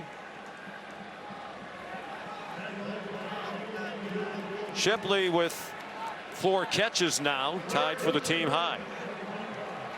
Similar circumstances, backed up in their own end. They used a little misdirection where they faked the throw to the left and they ran their running back out into the flat. With a right-handed quarterback, getting him on the move to the right, if they reload Shipley into the backfield, that could be really effective. Here's the reload right now. 3rd down and 6. On target. Klubnik to Tyler Brown for a first down to the 12-yard line. The play of 13. Clearly, Florida State very aware of where Shipley's at. They get him moving to the right, identifying man coverage, and they find a quality matchup there over the middle as the freshman Brown continues to deliver big moments for this offense. Grew up just down the road in Greenville.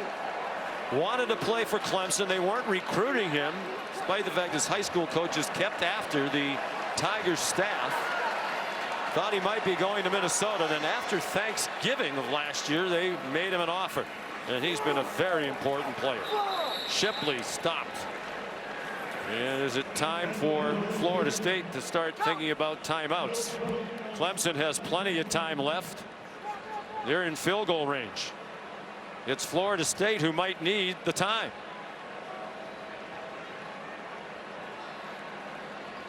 Letting the clock run. And the possibility of an unbelievable Hollywood ending grows as Whites pace the sideline.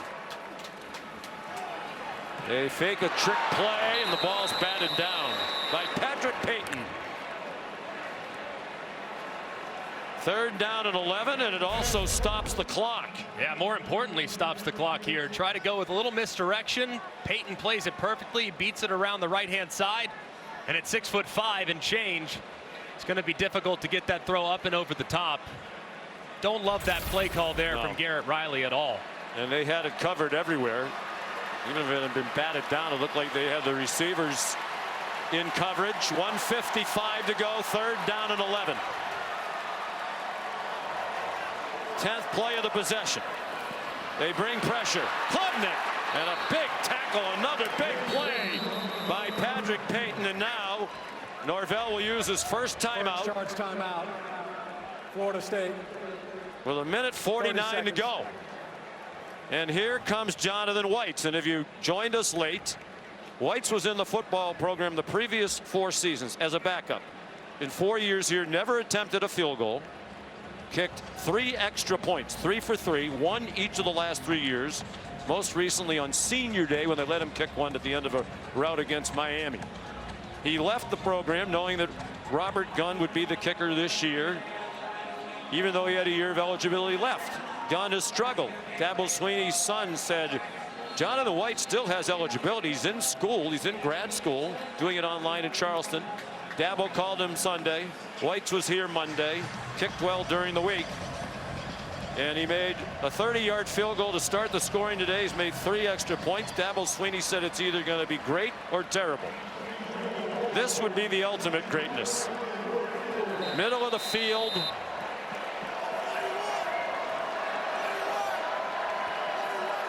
From the 20-yard line. A 30-yard kick. And it is no good.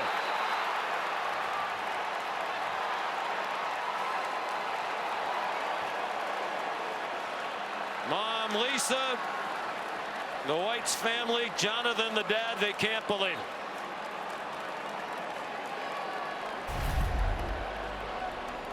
Wow.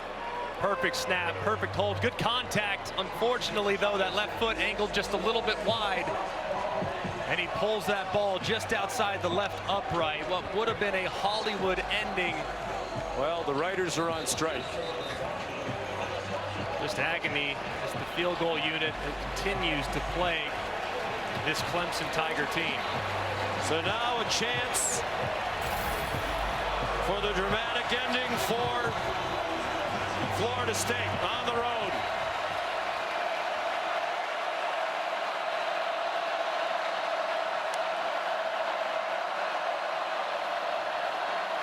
Jordan Travis up the sideline. What a catch! A hands catch by Johnny Wilson. And they're all the way out to their own 45. Wow, what a catch. Working against Jaden Lucas. The coverage is decent, but he gets behind him just enough as Jordan Travis drops it in the bucket. And the 6'7" Johnny Wilson reels it in. What an incredible way to start the drive.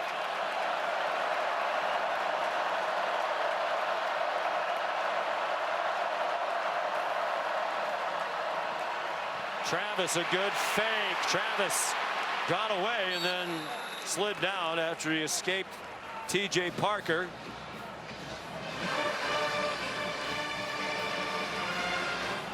Neither team stopping the clock with 1:05 to go.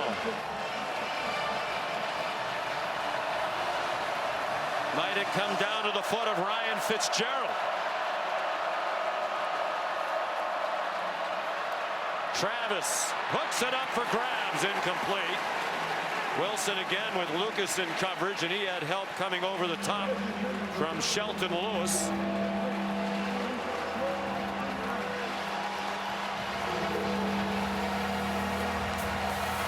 .49 seconds to go.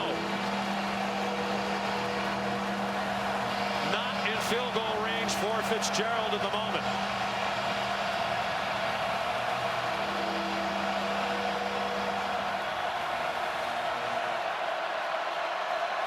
FSU 3 for 11 on 3rd down.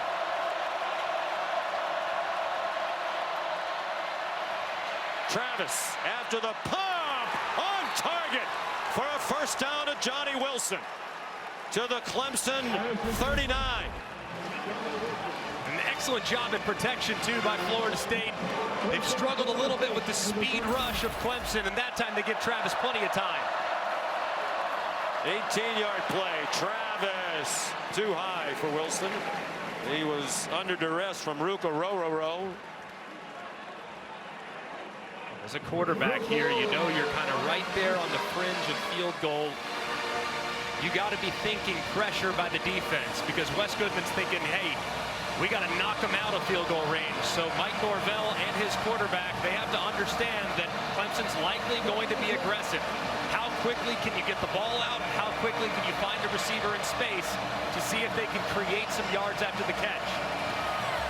Fitzgerald's career long is 53. That was in 2021. Be longer than that from here. Travis up for Coleman, well covered at the 20-yard line. Broken up by Jalen Phillips. They have these big receivers. They're happy to put them in one-on-one situations and hope they win the jump balls. They didn't win that one. On Mike Norvell here, I might think about the possibility of a screen. Wes Goodwin has been very aggressive. They blitz. If they overload my protection, I might be able to hit my back out in the backfield or receiver in space to see if I can't make this field goal a little more manageable. 3rd down and 10, 23 seconds to go. Tied at 24. The Noles have not led today. Pressure up the middle. Travis Flush fires and it's incomplete. Looked like Wilson had hands on it, but so did Nate Wiggins. And what will Coach Norvell do on 4th and 10 at the 39? Too long for the field goal try, so they're going to go for it.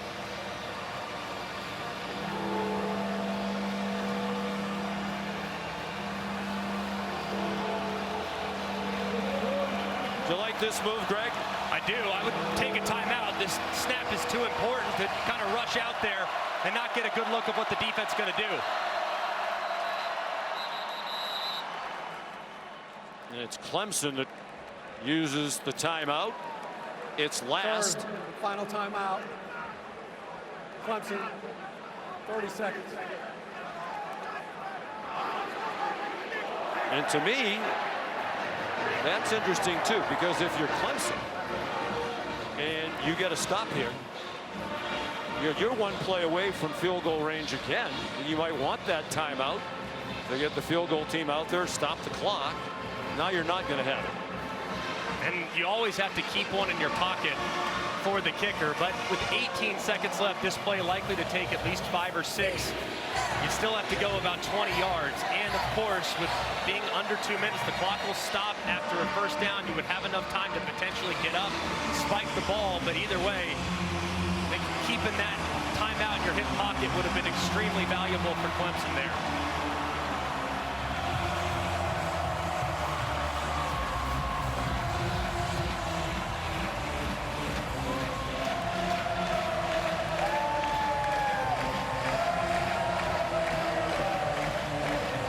Fans want to believe their reign as the dominant force in the ACC is not over. Florida State wants to announce it is back in a big way. 4th down and 10, 18 to go. They brought pressure. Travis deep down the middle and incomplete.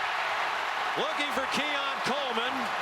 Double coverage arrived. It was Wiggins, who's down, who had the primary coverage.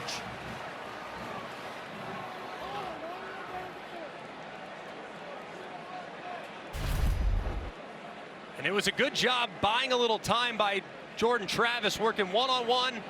Little contact at the top, but either way, and then you see how Wiggins kind of lands awkwardly on that left leg. Hopefully he's okay, still down on the ground. It was well defended there by Clemson, and really kind of a Hail Mary situation there by Jordan Travis. Well, Travis saw that grab in the middle of the route, despite the fact that he was being pressured. Wiggins has had a good day. Junior from Atlanta who had some rough moments earlier in his career, but has come on. Had a pick 6 in the ACC title win against North Carolina last year. He's on his feet with his left foot off the ground. So now 12 seconds, Greg. They're on their own 39 and they don't have a timeout. I mean, it's good enough field position, you have to try to do something, don't you? Absolutely. I think you could try without question, but understand every single throw you make as a quarterback has to go in one of two places, either beyond the sticks, and then you're alerting your team right now in the huddle, hey, if we get a first down on a completion, receiver has to declare down immediately, and we got to hustle as a group up there so we can spike the ball and stop the clock. So you can do that, or you can work the perimeter. You can work the sideline and obviously stop the clock with any player that goes out of bounds. They've used their last 2 timeouts on defense, 2 of their 3 in this half. Klubnik's had a nice day, 24 for 35, 283 and a touchdown. No interceptions. He did lose a fumble against a blitzer that he didn't see. Conservative play call, but Shipley gets to the 48 of Florida State, and again, now you don't have that timeout. You can go and spike they wind it. the clock. They're not even lining up to try to spike it. Oh boy, did they mismanage this. I wound it. That's the end of the 4th quarter. Overtime. Yeah, that last timeout. Anyway, on we go. Bonus football, and why not on this glorious day in Clemson, South Carolina. Overtime after this. Kevin Nagani in studio reminding you we got a top 20 showdown in Eugene coming your way. Colorado and Oregon kickoff on ABC. That's ahead. Back to a great one and a great finish in Death Valley, Sean. Yep, just the second Hey, all-time full-time fans, overtime time game. for overtime. Brought to you by Modelo. Here are the overtime rules presented by Modelo. Coin toss, winner decides if they want to play offense or defense or which end of the field to play on. They almost always decide to go on defense, and that's what Clemson just did. Each team gets a possession from the opponent's 25-yard line in the first 2 overtimes. And then the new 2-point conversion rules to try to make sure the game ends at some point. Those are the overtime rules presented by Modelo.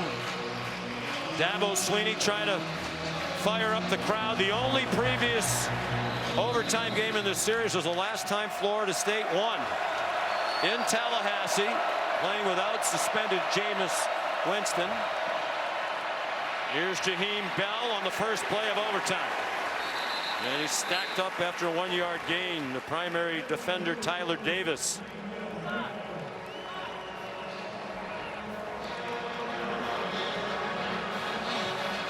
In 2014, Florida State came back from a halftime deficit of 10-3 to win.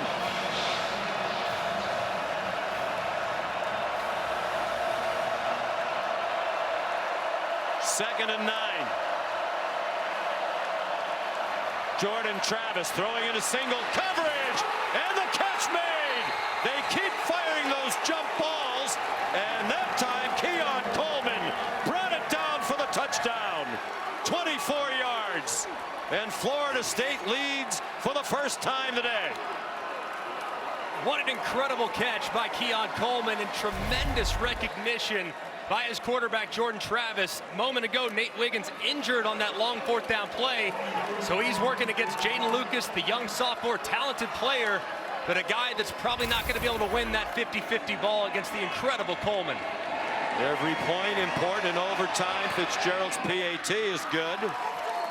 Keon Coleman, the transfer from Michigan State, is 5 for 86 and 2 touchdowns today. Using that 6'4", 215-pound frame. Started his career at Michigan State, but he had been recruited by Florida State. The staff had a relationship. The view from the progressive pylon camera. He thought Florida State had a chance to win big. And he's a big reason why. They got off to that opening win against LSU when he had 3 touchdowns in his debut. And another good throw by Travis. Terrific throw, and every time that ball's in the air in a 50-50 situation and Coleman's on the receiving end, it's more like an 80-20. The guy does that almost every week, and now Cade Klubnik takes the field looking for an answer. have to have the touchdown and the extra point. That's why you go on defense first. You know what you have to do when you get the ball. In an up and down day for this Clemson offense. Pressured, Klubnik got it off, and it's an incomplete pass for Shipley. The pressure in his face forced the errant throw. And a lot of the energy has gone out of the crowd here.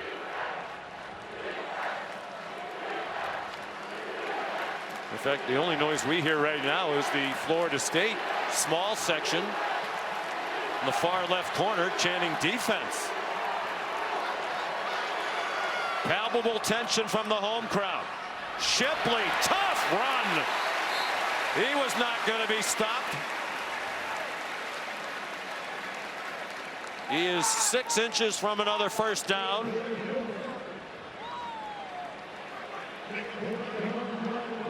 Third down, less than a yard.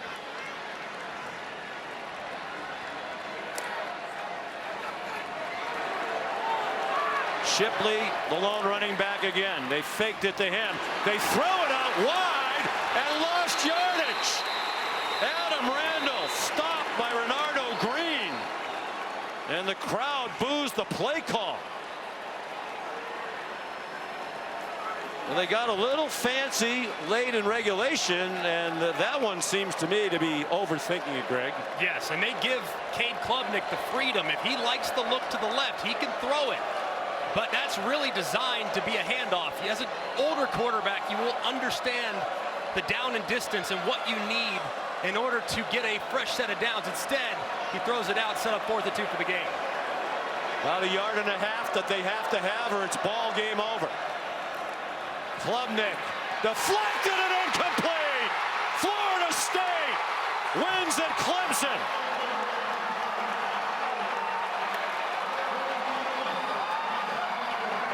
They beat the Tigers for the first time since 2014. The return to prominence continues in a big way for Mike Norvell and Florida State.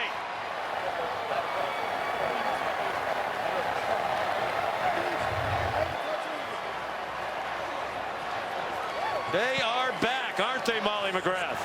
Coach, you just had a big sigh of relief in a game where you never led in regulation. What did you learn about your team, specifically your defense, with that final stand? What a response. And, you know, we talk about that all the time. These guys have incredible heart. You know, they played, I told them it was going to take 60 minutes, and then going in overtime, it took a few more. But just love what I saw from our guys. Never panicked. Just continue to play. There was some, you know, obviously some ugly moments, but, you know, they just continued to fight and did what they needed to do to get the win. Speaking of heart, Jordan Travis pressured a lot in the first half. What kind of guts did you see from your quarterback down the stretch? I mean, he's a winner, and you know, he's just such a great leader for this team. The way our guys compete, the way that they continue to push. I mean, this has been a hard-earned win, something we've been working for 4 years, and just so proud to see our team come on the road, be able to get it done in a hostile environment. You said that Clemson is the benchmark program in the ACC. You just beat them. What does that say about what you are building here at Florida State? We're going to continue on our climb every day, just try to get better, try to capitalize the moments we get. And these players, I mean, they work their tails off. We got great guys. We got the right fit, right? And now it's just time to continue to take those positive steps to where we're going. All right, thank you, Coach. Congrats on the win. Thank you so much, and go Noles. He's done a fantastic job, and what a win on the road here today. And you look at their schedule going forward, they might be favored in every game they have the rest of this season. Classic battle today here at Clemson. Final score in overtime, Florida State 31, Clemson 24. Patrick Payton, a big play on the last play to deflect it out of the air. For our great crew, Sean McDonough saying so long from Clemson, South Carolina.